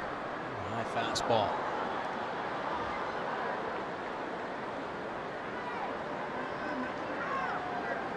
Trey Mancini's weathered the storm of the long season. He's a couple setbacks, but nothing major. He's stayed so consistent with his approach all season long.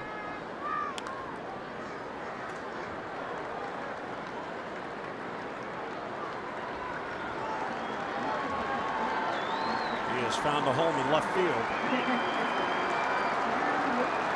And as a rookie, he's batting number 5 in a major league lineup. Down on the count, 1-2. Popped him up. Another off-speed pitch. Gonzalez, the second baseman, and put it away. And the Orioles strand Jones at first. 2-out base hit, 1 left, mid-6th, 3-0 Indians.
It's game 1 here at Progressive Field, taking on the Indians, and Beckham looking for his 4th leadoff home run, but no, Bruce coming down with an impressive defensive play in the 1st inning. And then Miley getting the ground ball, looking for a double play, but Jonathan Scope, what? Little bobble there. And boy, the Orioles don't clean up the double play, and Encarnacion cleans up the bases. 3-run shot, and that is it. 3 runs on the board for the Indians. Miley settled in. It's a 3-0 ball game here in the bottom of the 6th. Geico, 15 minutes could save you 15% or more on car insurance. Visit geico.com to see how much you could save. Yandy Diaz taking a strike. Encarnacion and Bruce will follow.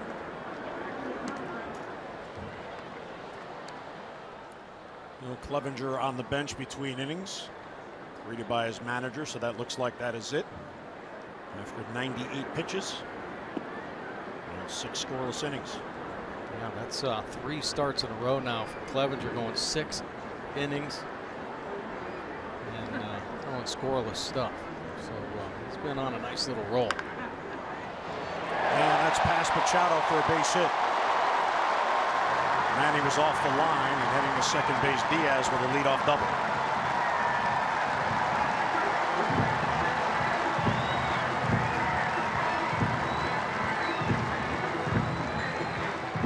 Diaz put up his 6th double of the season. Look how far Manny Machado off the line. Tendencies must be up the middle. He hooks one. A bounder. Typically an easy play for Machado, but boy, he was filling up that 5-6 hole. Sneaks one down the line for a double. The way the Orioles want this inning to start. Well, here's Encarnacion, always dangerous. And he'll take a strike. Miley went right at him. Miguel Castro now getting loose.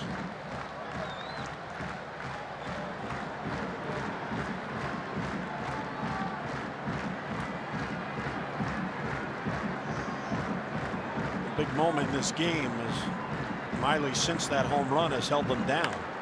There's a ground ball to first. Davis thought about going across, but he'll take the sure out and 1 down. So we're running to third base now with 1 away. Fans, the regular season schedule at Oriole Park will come to a close on Sunday, September 24th, when the O's host the Rays at 1:35. And that day, all fans 14 and under will receive an Oriole Bird bobblehead toothbrush holder presented by United Concordia. So show your Birdland pride and come on out and join us. Orioles.com or 888-848-BIRD for your tickets. Bordick wouldn't mind having one of those. Orioles toothbrush. Jay Bruce with the infield drawn in, and he'll look over ball 1. Bruce has struck out and flied out to right.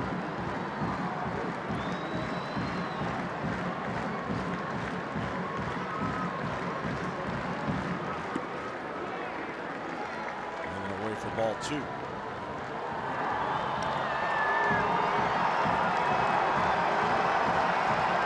Encouraged by the way Wayne Miley, though, settles in after that first inning in the middle of this ball game. That ball's hooked down the line, but hooking back foul. Bruce getting the head out.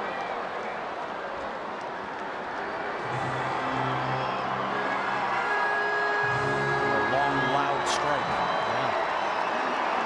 Plenty of distance, but that's foul.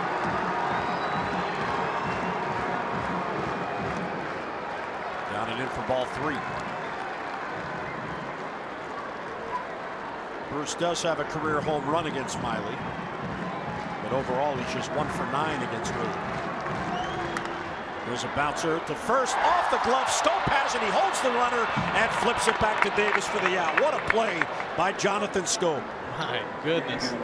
That's impressive right there. Of course, infield drawn in. That is an important run over there at third base. Davis going down, kicks off the glove, but Schoop, you don't stop playing until the ball is contained. Jonathan Schoop, nice job backing up. Bare hands it. He's thinking about scoring. Ball kicks away. Whoa, whoa, whoa. Ball gets in Schoop's hand. You better look out, as he's got the cannon. Nice little flip to get the second out there. So Diaz back to third, and now 2 men out. There's Carlos Santana, who singled his last at bat. He'll take a strike. He is an on-base machine. He's also walked. Miley an out away from getting out of this jam after a leadoff double.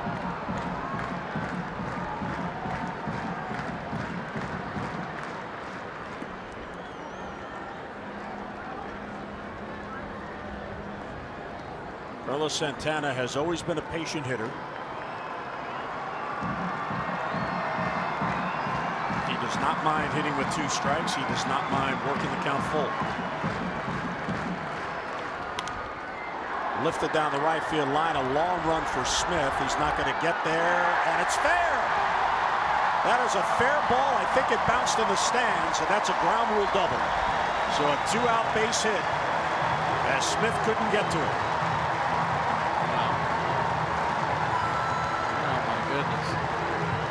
Santana just kind of reaching out. A good pitch by Wade Miley down and away. And looked like the ball caught the chalk line and bounced up in the stands. Tough break there for Wade Miley. So that'll do it for Miley as he goes 5 2/3 and trails on the short end of a 4-0 game. We'll get Miguel Castro here in the 6th.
Been on a nice little roll last 7 starts, but the first inning got roughed up a little bit, but he settled in. And wow, dare I say, he was dominant. Yeah, he shut them down.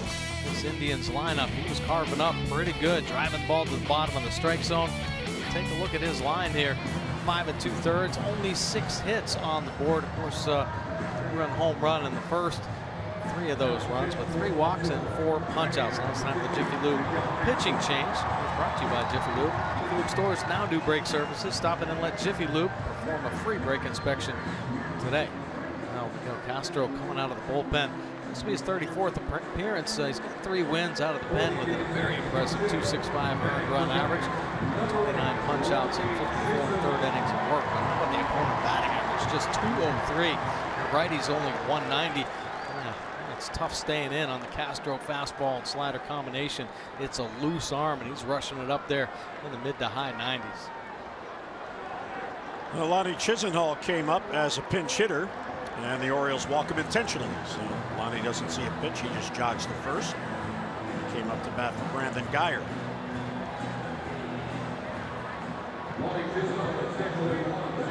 So that'll bring up the right-handed batter, Roberto Perez, against Castro.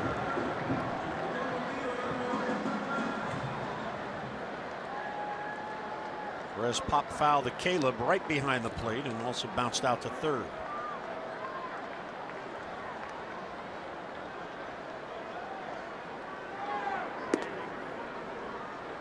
So a tough break for Miley on that pop-up by Santana. It barely stayed fair. Right down the line. Barely stayed fair, and it was hanging up there for quite a while. The outfield kind of shifted over into the gaps, but 0-2.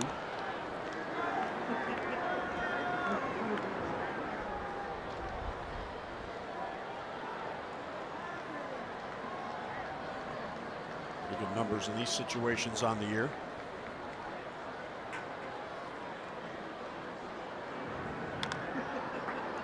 Another off-speed pitch.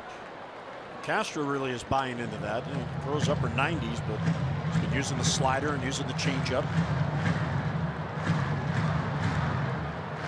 You really have to have the ability to mix it up and show that you can throw your secondary pitches for strikes. So keep them off the fastball. It's amazing how these big league hitters get on 98, 97, 98 consistently. Here's the high heat. Perez lays off.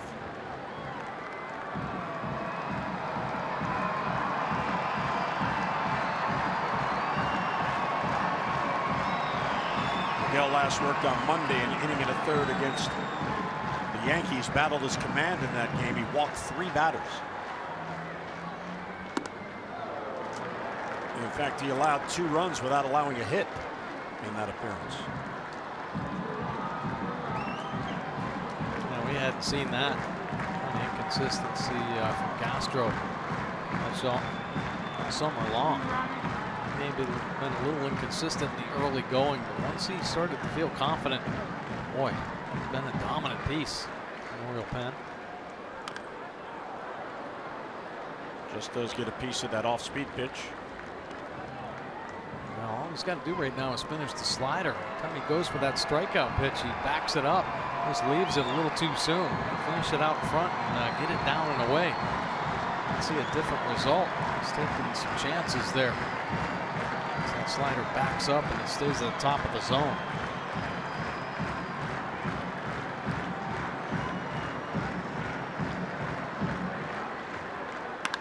Hard hit ball. Manny goes down to get it. And knowing it's the catcher running, takes his time and gets his man. Machado just saved the run. Another beautiful play there by Manny Machado. Great first step, filling up the hole. Take a look at it here. Get down low. Nice little spin around. Has the extra time. Off it goes.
Effort by Clevenger. His 3 straight games where he's gone 6 innings and shut down the opposition.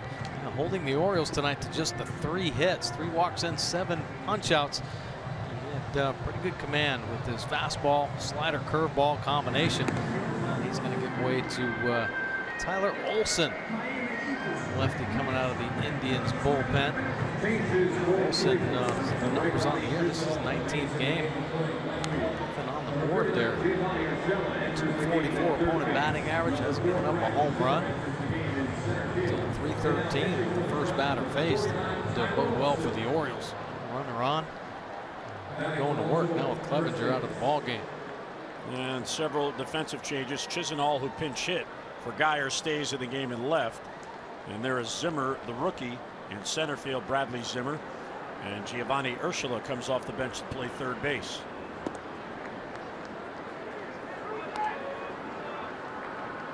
And the lefty to face Chris Davis.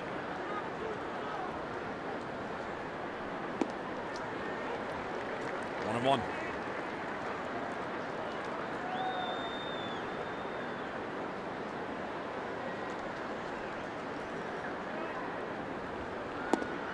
And of course, the Indians have the best bullpen in the American League. There's Brian Shaw getting loose. Trumbo right-handed bat on deck, and then Seth Smith, the lefty, behind Trumbo. That's a pretty good take. Peel, he didn't go. 3-1 on Davis. 3/4 arm slot there. It's a little tougher on the lefty-lefty matchup.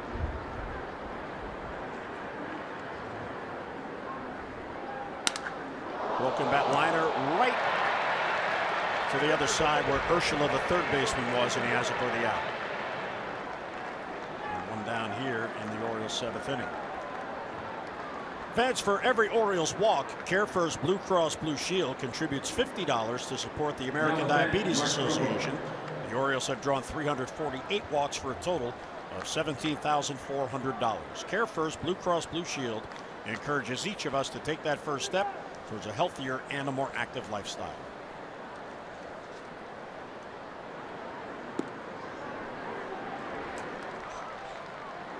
Strike one to Mark Trumbo, who was grounded out and struck out. Now Trumbo's bats start to heat up a little bit. Trumbo jumbo right now might be just what the doctor ordered. Just try to get this offense going a little bit. Talked about their numbers on the road here recently where they picked it up, scoring over 5 runs per game on the road. It's the All-Star break. Quiet right now.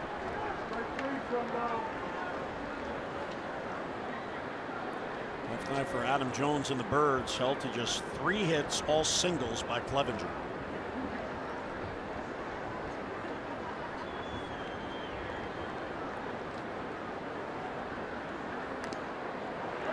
Foul tip. Trumbo has life. Nice pitch there from Olsen, turning over the changeup away.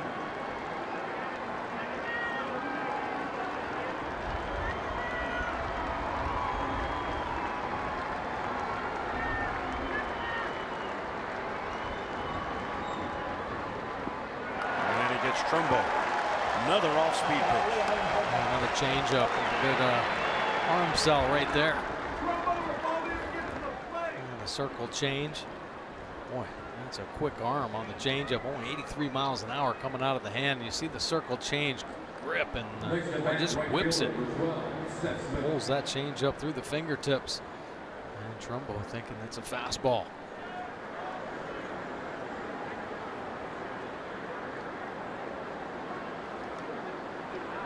Here's Seth Smith.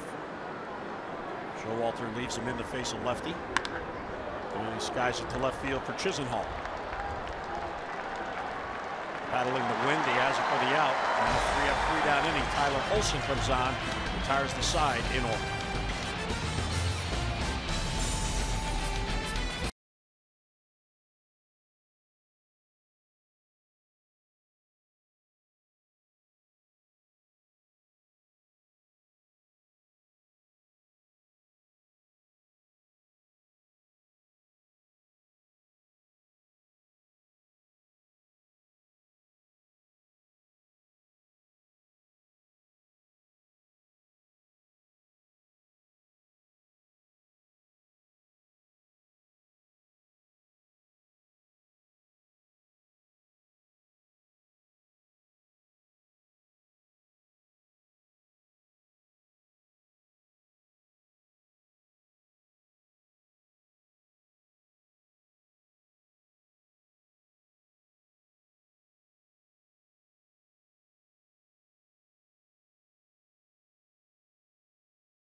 Nothing as we go to the bottom of the 7th.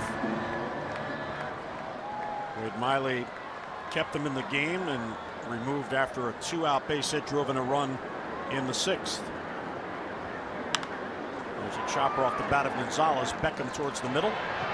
Nicely done and 1 away. Castro gets the first out here in the 7th. Fans, MLB.TV every night for every device. Watch every out-of-market regular season game live. Plus, you get a free subscription to AppBat Premium. It's the #1 app for live baseball. Blackout and other restrictions apply. Visit MLB.TV for details.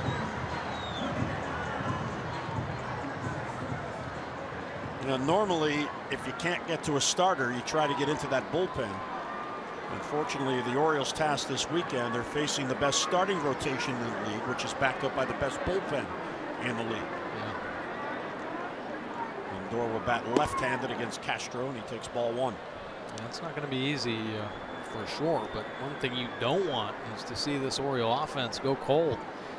Right now, just being held to 3 hits is not what this Oriole offense has been all about.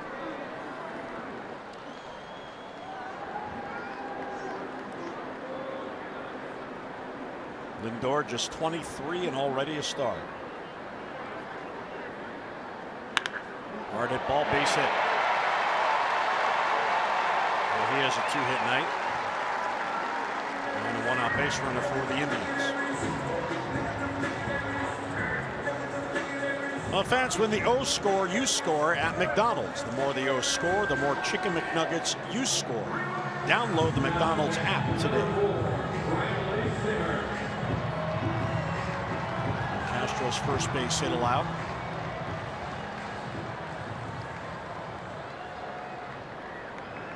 He's doing a nice job keeping that 2-seam fastball down at the bottom of the zone. Going over some ground balls here. Use one. Well, it's going to be tough. So pretty good speed now. Bradley Zimmer is in Austin Jackson's spot.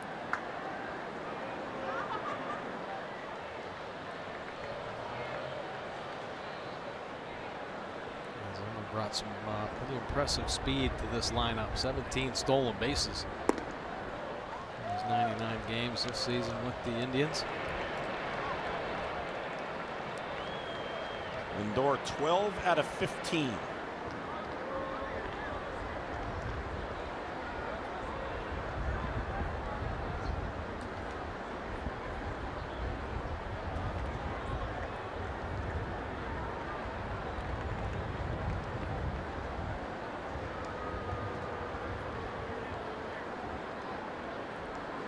Castro on the mound. 3 of 4 potential base stealers have been caught. Very quick to the plate. Lindor runs. Pitch is taken. Caleb's throw is not in time. He got the hand in.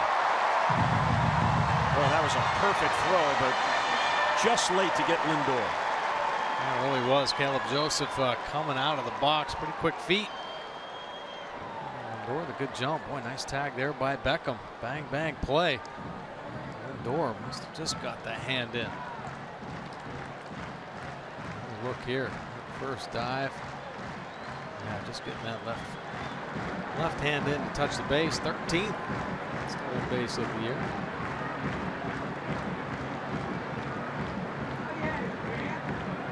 Dana DeMuth is holding it up. At first to see if Buck wanted a challenge, but now they send out the word intentional walk. So they'll set up the chance for a double play. So Castro has walked 2 intentionally since coming on.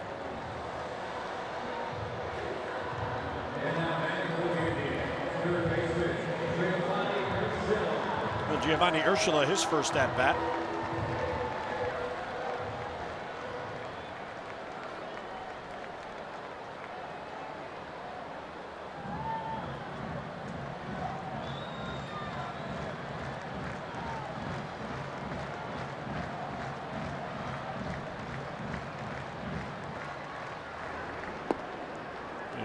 Low for ball 1.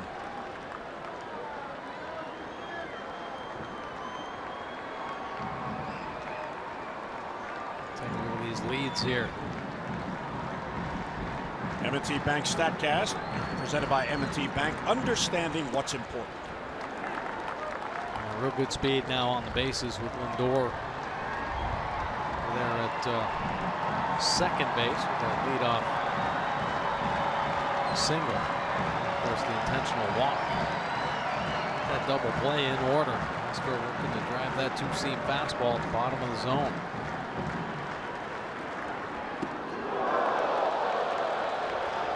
You know, as that heater runs in on him. Richard Blyer now getting loose for the O's.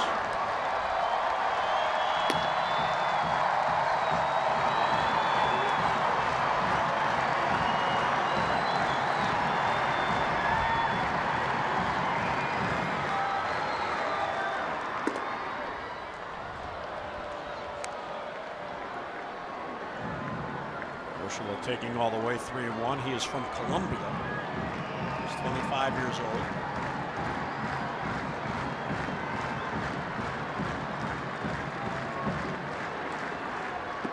And the ball far inside to load the bases.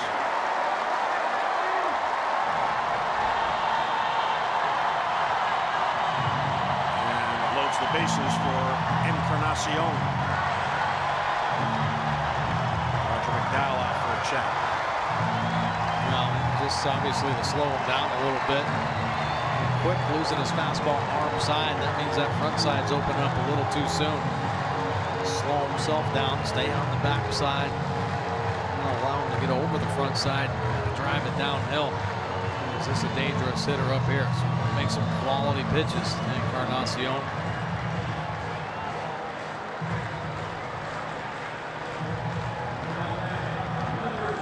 Encarnacion, 10 grand slams in his career. He's already homered tonight. So Castro can get him to hit it on the ground. A double play candidate. Lindor, Zimmer, and Urshela third to first.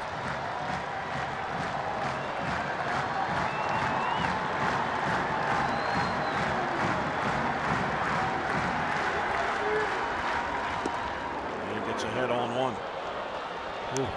Got away with one there. I think Encarnacion just sitting on a slider, sitting on a spin ball. So 97 sneaking on that inner third where he is just, that's where he's hunting mistakes on that inner half of the plate.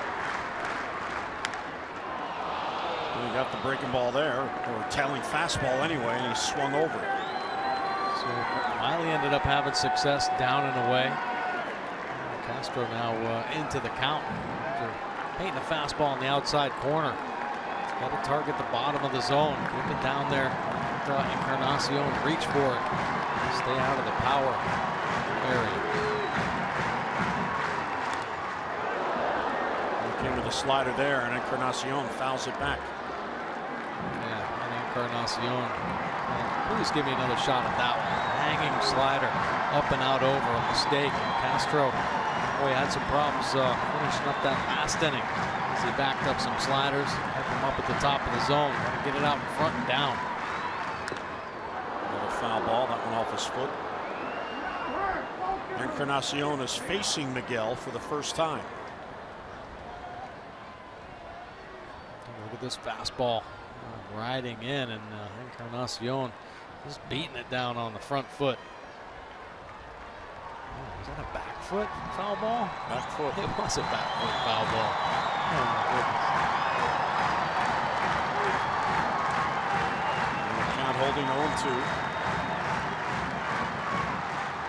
0-2. Struck him out. 97 down and away. Boy, that is a great pitch. Caleb Joseph has been trying to get him to hit that spot down and away throughout this AB. Finally does. Execute against the slugger and goes down swinging. Nice job by Castro.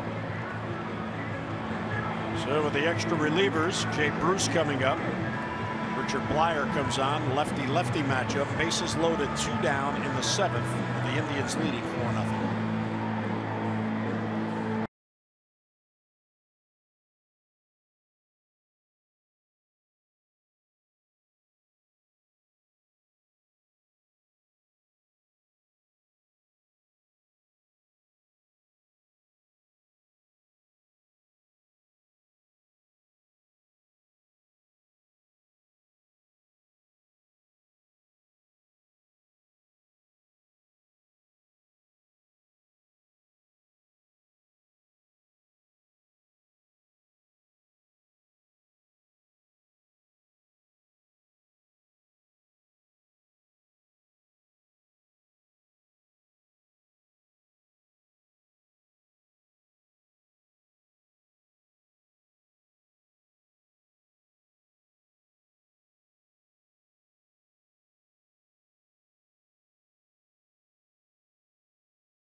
48th appearance out of the Oriole bullpen. Yeah, he's become a workhorse for Buck Showalter. 199 earned run average, couple wins, 54 and a third innings of work. Holding opponents down to that 255 batting average. Lefties and righties about equal, but how about the ground ball percentage? 69% on the ground. Turning over the two-seamer, plays the change-up off it. Next to drive his little slider down to the bottom of the zone as well. Some good numbers. Inherited runner stranded at 80%. That's a very good number. 132 first batter. Going to get out of this inning here. Time of this first batter. So face Jay Bruce, lefty-lefty matchup. Bruce is hitless on the night. He has the bases loaded, 2 down. And Blyer gets ahead. Blyer last worked on Tuesday. He inherits Lindor, Zimmer, and Urshela third to first.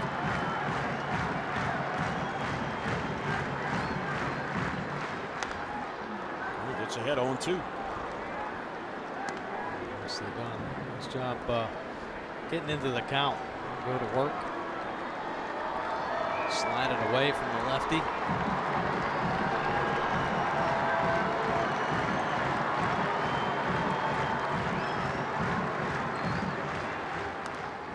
Just gets a piece.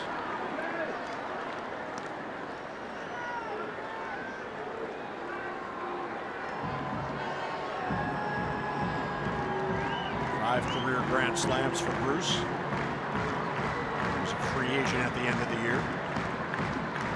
Big time power back. Knocked down. Here comes Lindor, and he's going to score. And the other 2 runners advance.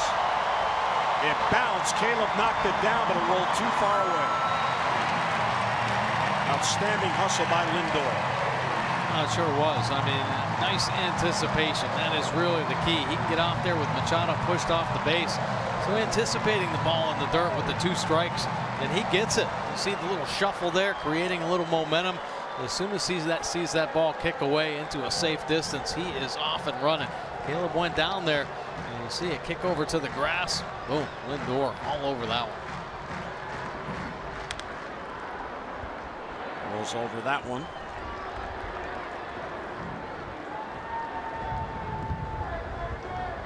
So Zimmer ends up at third, Urshela at second. Lindor stole a base. And comes home on a wild pitch.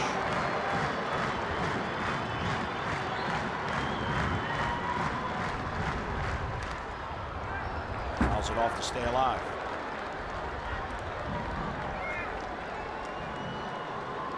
And Jay Bruce in a battle here. He's about to see a 7th pitch. That run charged to Miguel Castro.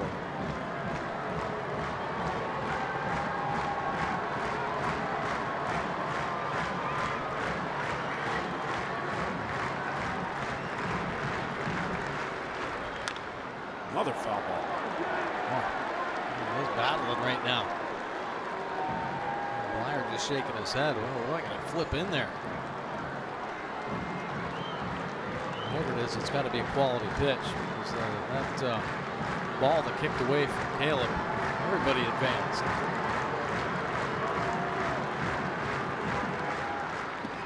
Finally gets him on a slow breaking ball. With a big add-on run for the Indians on the wild pitch, we head to the 8th. 5-0 Cleveland.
Earlier in the game, it's Miller time, brought to you by Miller Lite. Let's go back to the very first batter of the game, Tim Beckham. Yeah, Tim Beckham looking to get things going for the Oriole offense, and he drives a ball to deep right field, and he turns Bruce. Looks like extra bases, but no. Bruce coming down with a miracle play for the first out of the ball game, and who knows? Yeah, he's going to smile about back in the first inning, but boy, you just never know what the outcome potentially could have been if that ball gets over Bruce's head, bounces off the ball, and Beckham ends up at second base. Gets the Oriole offense going. Big time play there by Bruce. Brian Shaw now coming into the ball game. The Indians bullpen, 68th appearance. Oh yeah, he is a workhorse. 4 wins, 3.29 earned run average. He is one of the highly trusted bullpen arms. Manager Terry Francona, hitting just .254. Shaw, the first batter, at .220. He's got a power cutter, 92 to 97 with that pitch, and then play a slider off that. Only 2 pitches, both of them moving. Here is Chance Sisco, his first big league at bat. He's pinch hitting for Caleb Joseph. He's been in 2 games defensively late in games, but this is the first time he's been able to get an at bat. See Sisco in here, first one batting title, his first full season in the Orioles organization. Kid can hit in the Futures game this year, back-to-back years in the Futures game. Top prospects in all of baseball, and ended up hitting a home run in that game. You see the numbers on the year in AAA. Shaw gets ahead 0-2.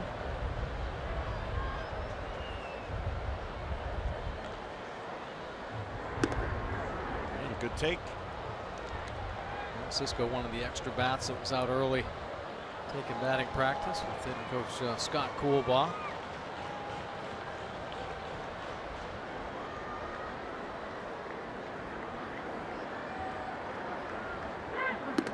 Upstairs. Sisco, very sound offensive approach. Real quiet in the box, lets the ball travel, never really tries to get outside of himself by doing too much. Hitting the ball 500 feet. He's a gap-to-gap hitter. Second round pick in 2013. He converted to catching as a high school senior. He's from the San Diego area. A decision that was made by Chance, his dad, and the high school baseball coach. There's Tillman getting loose in the bullpen. One of 12 relievers in that pen. So Sisco fell behind 0-2, and now the count full. Strike 3 called on the outside corner. A backdoor cutter to get Chance Sisco, 96 miles an hour. Sisco giving up on it. Looks like it's going to be heading off the plate. It works itself in. Received really well. Holds the good velocity, 96, getting a little bend as it drops in to catch the corner. Here's Tim Beckham. That fly ball, the Jay Bruce adventure in the first. He has also walked and struck out. Orioles have now struck out 9 times in this game.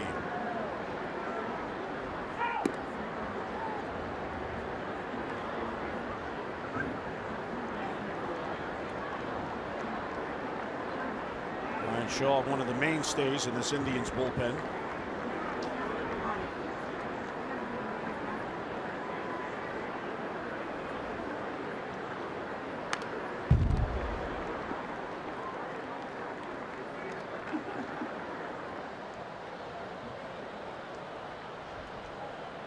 Tim Beckham here.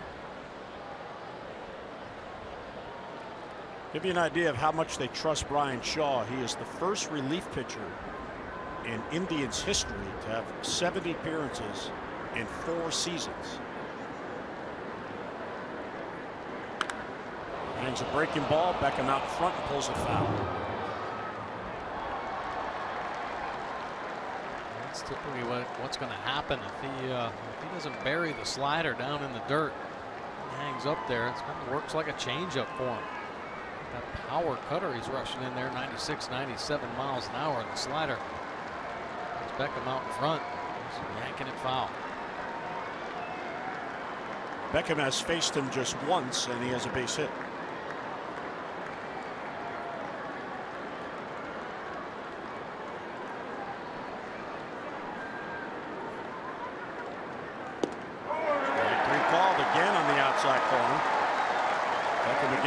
goes off the plate. Let's take a look. The power cutter 97 filling up the pitch cast box. Much more comfortable working on that outside corner, taking his chances with the cutter. Get it to work on the edge and just off. That one all over the dish. And back-to-back Ks, 2 down. Manny Machado now. Manny is one of the 3 Oriole hits, all 3 hits singles.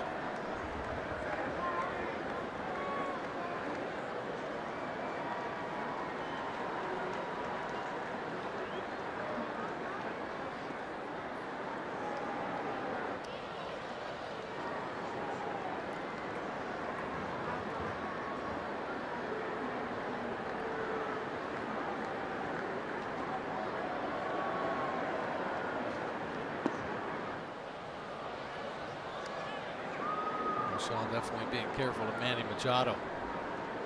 Get that ball down in the strike zone. You see the first 2 pitches down there bouncing in the dirt.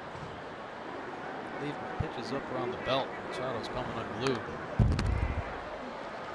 Like that one.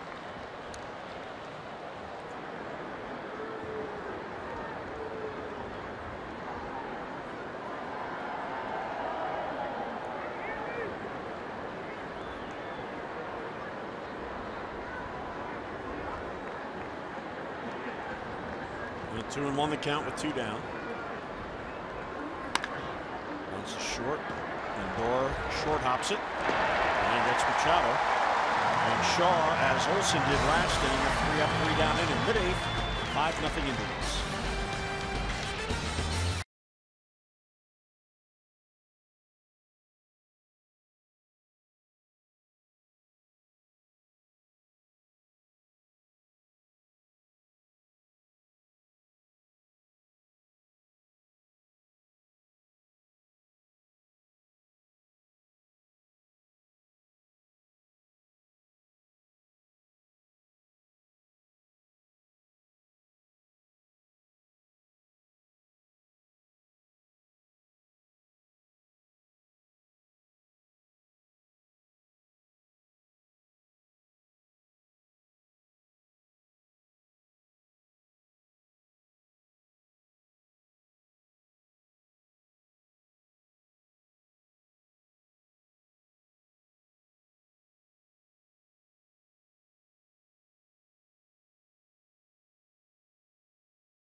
Tomorrow, Game 2 will be on national television on Fox at 1 o'clock, and then Sunday, the series finale, Sunday night, national television on ESPN at 8 o'clock. We invite you to tune in to Masson on Monday. The Birds begin a 3-game series in Toronto. Coverage on Monday night begins 6:30 with those extra presented by Jeep, and then game coverage at 7 o'clock. We've got all the access you need right here on Masson. Well, here is Carlos Santana, and in the 6th inning, Mike, here's his double. Yeah, double that drove in a run. 1% chance that this is going to go for a hit, and it found the spot right on the chalk line. Seth Smith can't quite get there as he picks up the ground rule double and a stake on the end. So is that the kind of a year it's becoming for Cleveland? 1% chance that's going to stay fair for a hit, and it does. Right? Yeah, at least that's the way it's been going for them here the last couple of weeks. Although they did have 19 wins in the month of August. That's a lot. Yeah, you know they haven't lost in September. Right.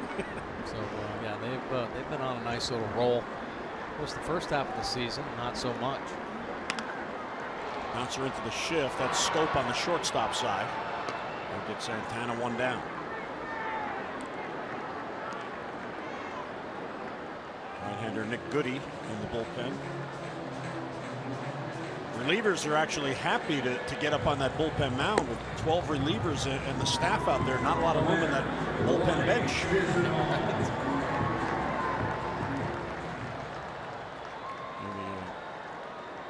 The Indians bullpen in front, the visiting bullpen behind, just as it is at Camden Yards. There's Chisenhall. A pinch hit for Geyer in the 6th when Castro came on and was intentionally walked.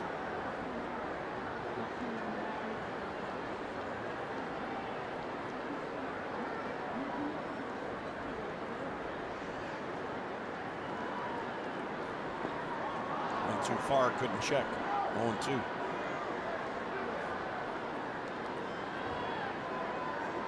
Good pitches for Blyer there. There isn't afraid to pound the strike zone.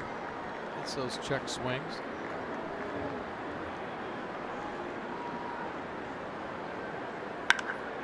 Center field on an 0-2 pitch that chases Jones back. Adam has a play, and he has it for the out. And 2 men down. This copyrighted telecast presented by authority of the Orioles and may not be reproduced or retransmitted in any form. And the accounts and descriptions of this game may not be disseminated without the express written consent of the Orioles. And Buck Showalter out.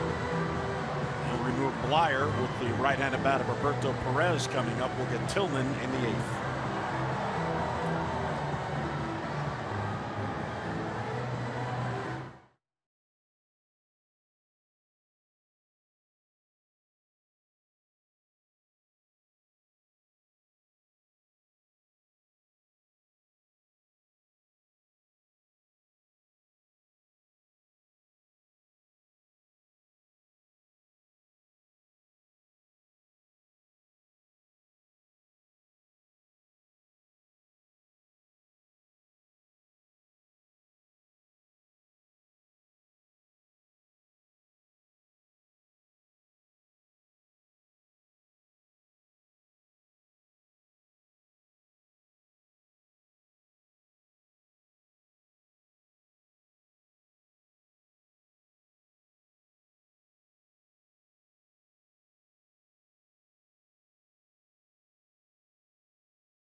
Year. Yeah, it's been a tough year for Chris Tillman, to say the least. 7.85 earned run average in 8 3 2/3 innings of work, 114 hits and 47 walks. So a lot of base runners, way too many. Tillman's hitting lofty 327 off Tillman this season. Righties up to 332, lefties at 319. He's given up the 21 long balls, but in to try to get this 3rd out.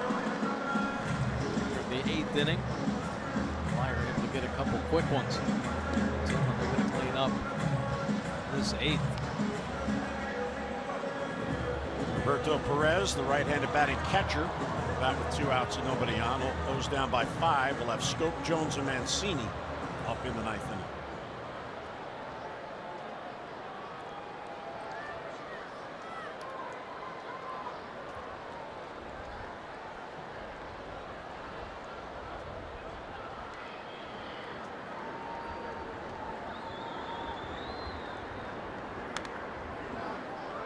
Chris last worked last Sunday. He started against the Blue Jays, took a no decision. 3 earned runs allowed in just 4 innings. Yeah, Chris has been struggling with the command, really, of all of his pitches all season long. course, a slow start to the season because on the shelf, he pitched in spring training and kind of rehab his way back. And then it's just been, he's never been able to really get on any kind of consistent roll at all. Yeah, that shoulder injury from last year, which put him on the DL, obviously had a carryover effect because he began the year on the DL this year. As we mentioned, Mike, the slow spring training. And he didn't get into a game until May. 1-2 on Perez. So you wonder about that shoulder injury going back to last year, why it didn't heal as you would expect it would have over the winter. Yeah, I know that a lot of times when players get surgery, it just takes a little bit while, maybe a year, for it to completely recover and get the feel back. But Tillman's just been inconsistent with his command with everything. He's made mistakes over the plate. And he's been getting hit. Popped up back this way.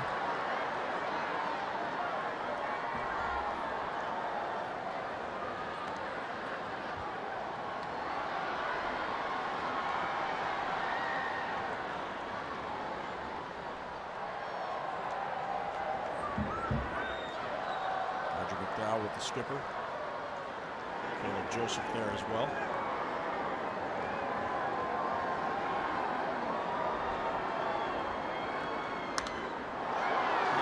Pop up down the line. That's fading back. And it's going to be in the stands, out of play. Bounces back on the field.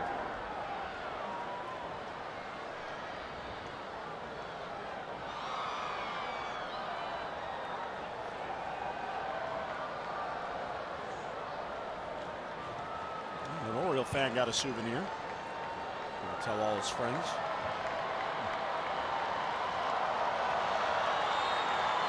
Oh, he gave it to a youngster. That was nice.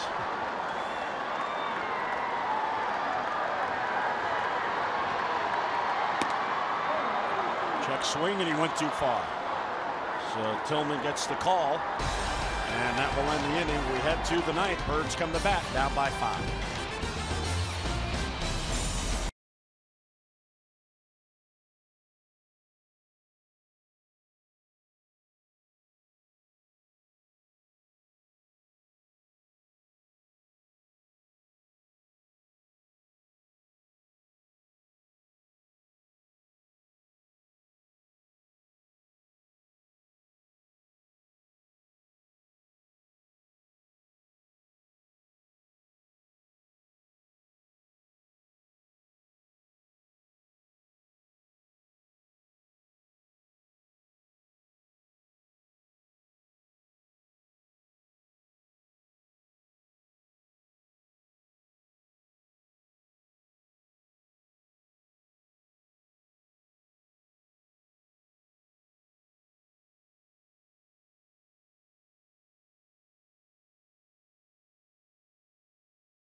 By Southwest. Yes to low fares with nothing to hide. That's transparency. Downtown Cleveland on this Friday night. 3-0, 5-0 Indians lead. As we head to the ninth, and here's Nick Goody to work the ninth. Take a look at his numbers on the year. So actually started the season in AAA. Quickly called up and has a very strong year going. 48th appearance, 281 earned run average, 65 punch outs and 48 innings of work. So you can get it by him. opponents hitting just 197, controlling both the lefties and the righties, only giving up the 6 home runs this season. A goodie fastball, he works in the low 90s, and this little two-seam fastball as well, but the power slider, his main pitch, and that's what he features. Talk about pitchers throwing more breaking balls. That's what Goody's game is all about.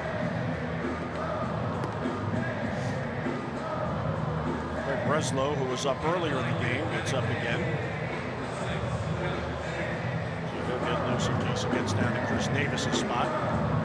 Terry Francona, 12 relievers, so why not go through them?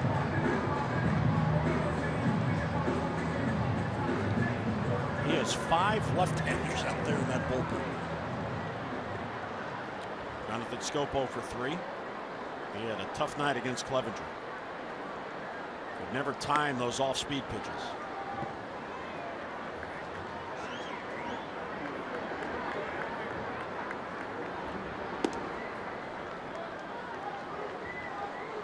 Clevenger, it's a strong game against the Orioles.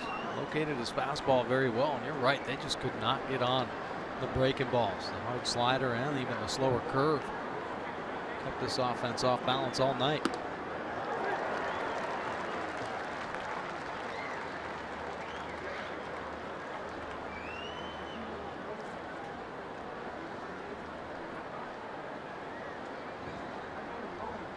A 1-1 on Scope.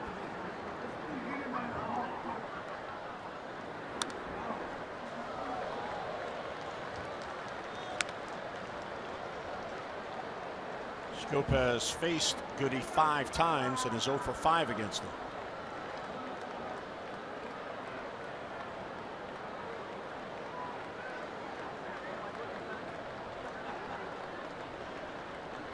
One and 2.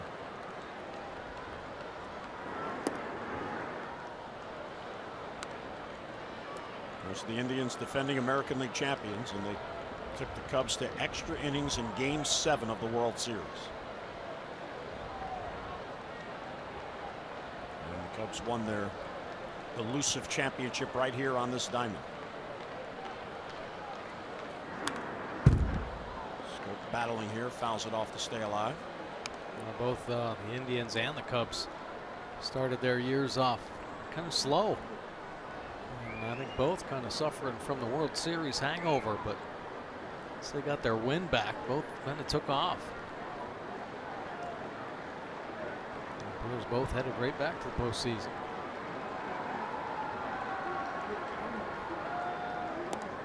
Check swing. He went. Paul Nart at first base said Jonathan didn't check. Take a look here. A hard slider down and away. Scope getting it going a little bit. It's close. 8 in a row retired by the Indians. I think the body going forward as hard as it did help the umpire make that call.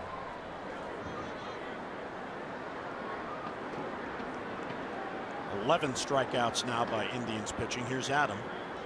Bloop single his last at bat. He's 1 out of 2 plus a walk.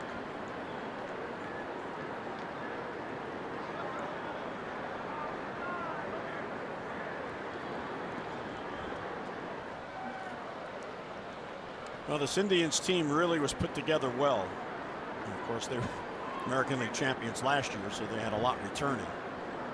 They're working in some younger players, and they have speed, they have power, they have hitters who don't mind working the count. They use the whole field. They don't mind doing that.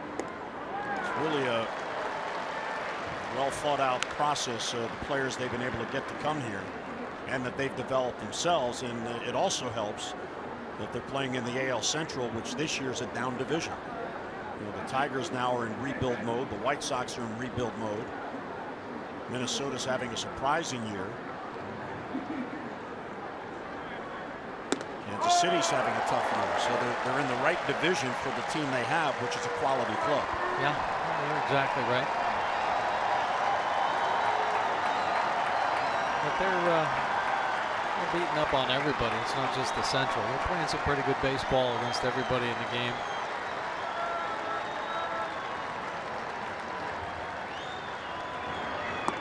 Upstairs 2-2 on Jones.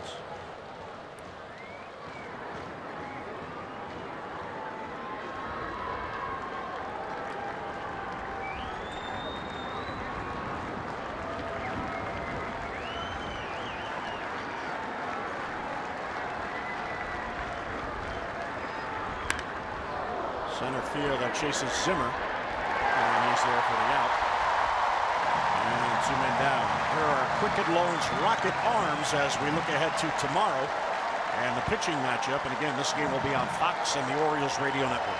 Yeah, Gabriel Inoa just recalled 368 the win this season. How about Josh Tomlin in search of his 9th win? 5.20 earned run average. That's not the 88 punch-outs, just 13 walks. Tomlin all over the dish. The Orioles better be ready to swing the bat.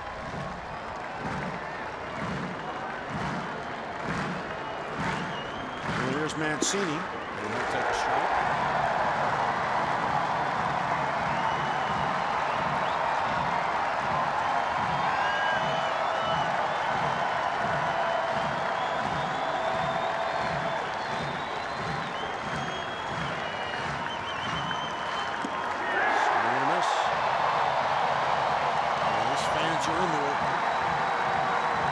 Away from his 16th consecutive win.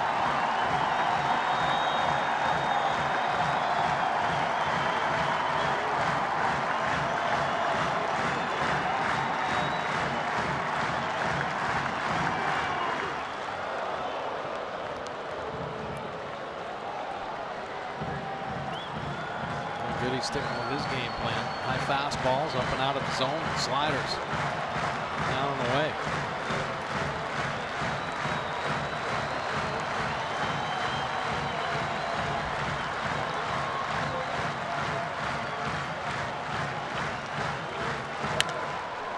Line to center field. That's in for a base hit. So Mancini extends the night, and he has a 2-hit game. It's a heck of an at-bat when you're down 0-2 in the count, down by 5 runs in the 9th inning.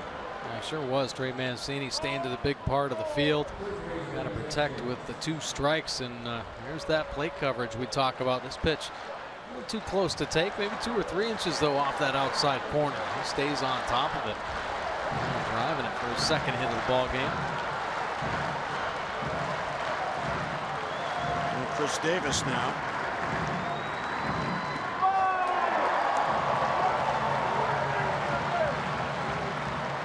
Another breaking ball. Take a look at it, just spiking it down in the dirt, 83 miles an hour. And Davis selling out on the fastball. Doesn't get it.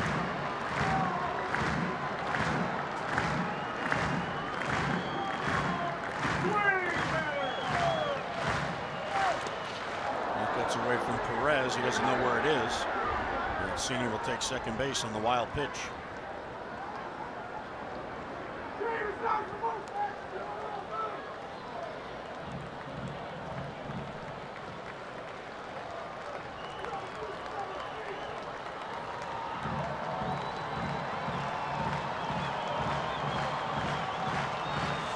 Can get a run here with a base hit, break up the shutout bid.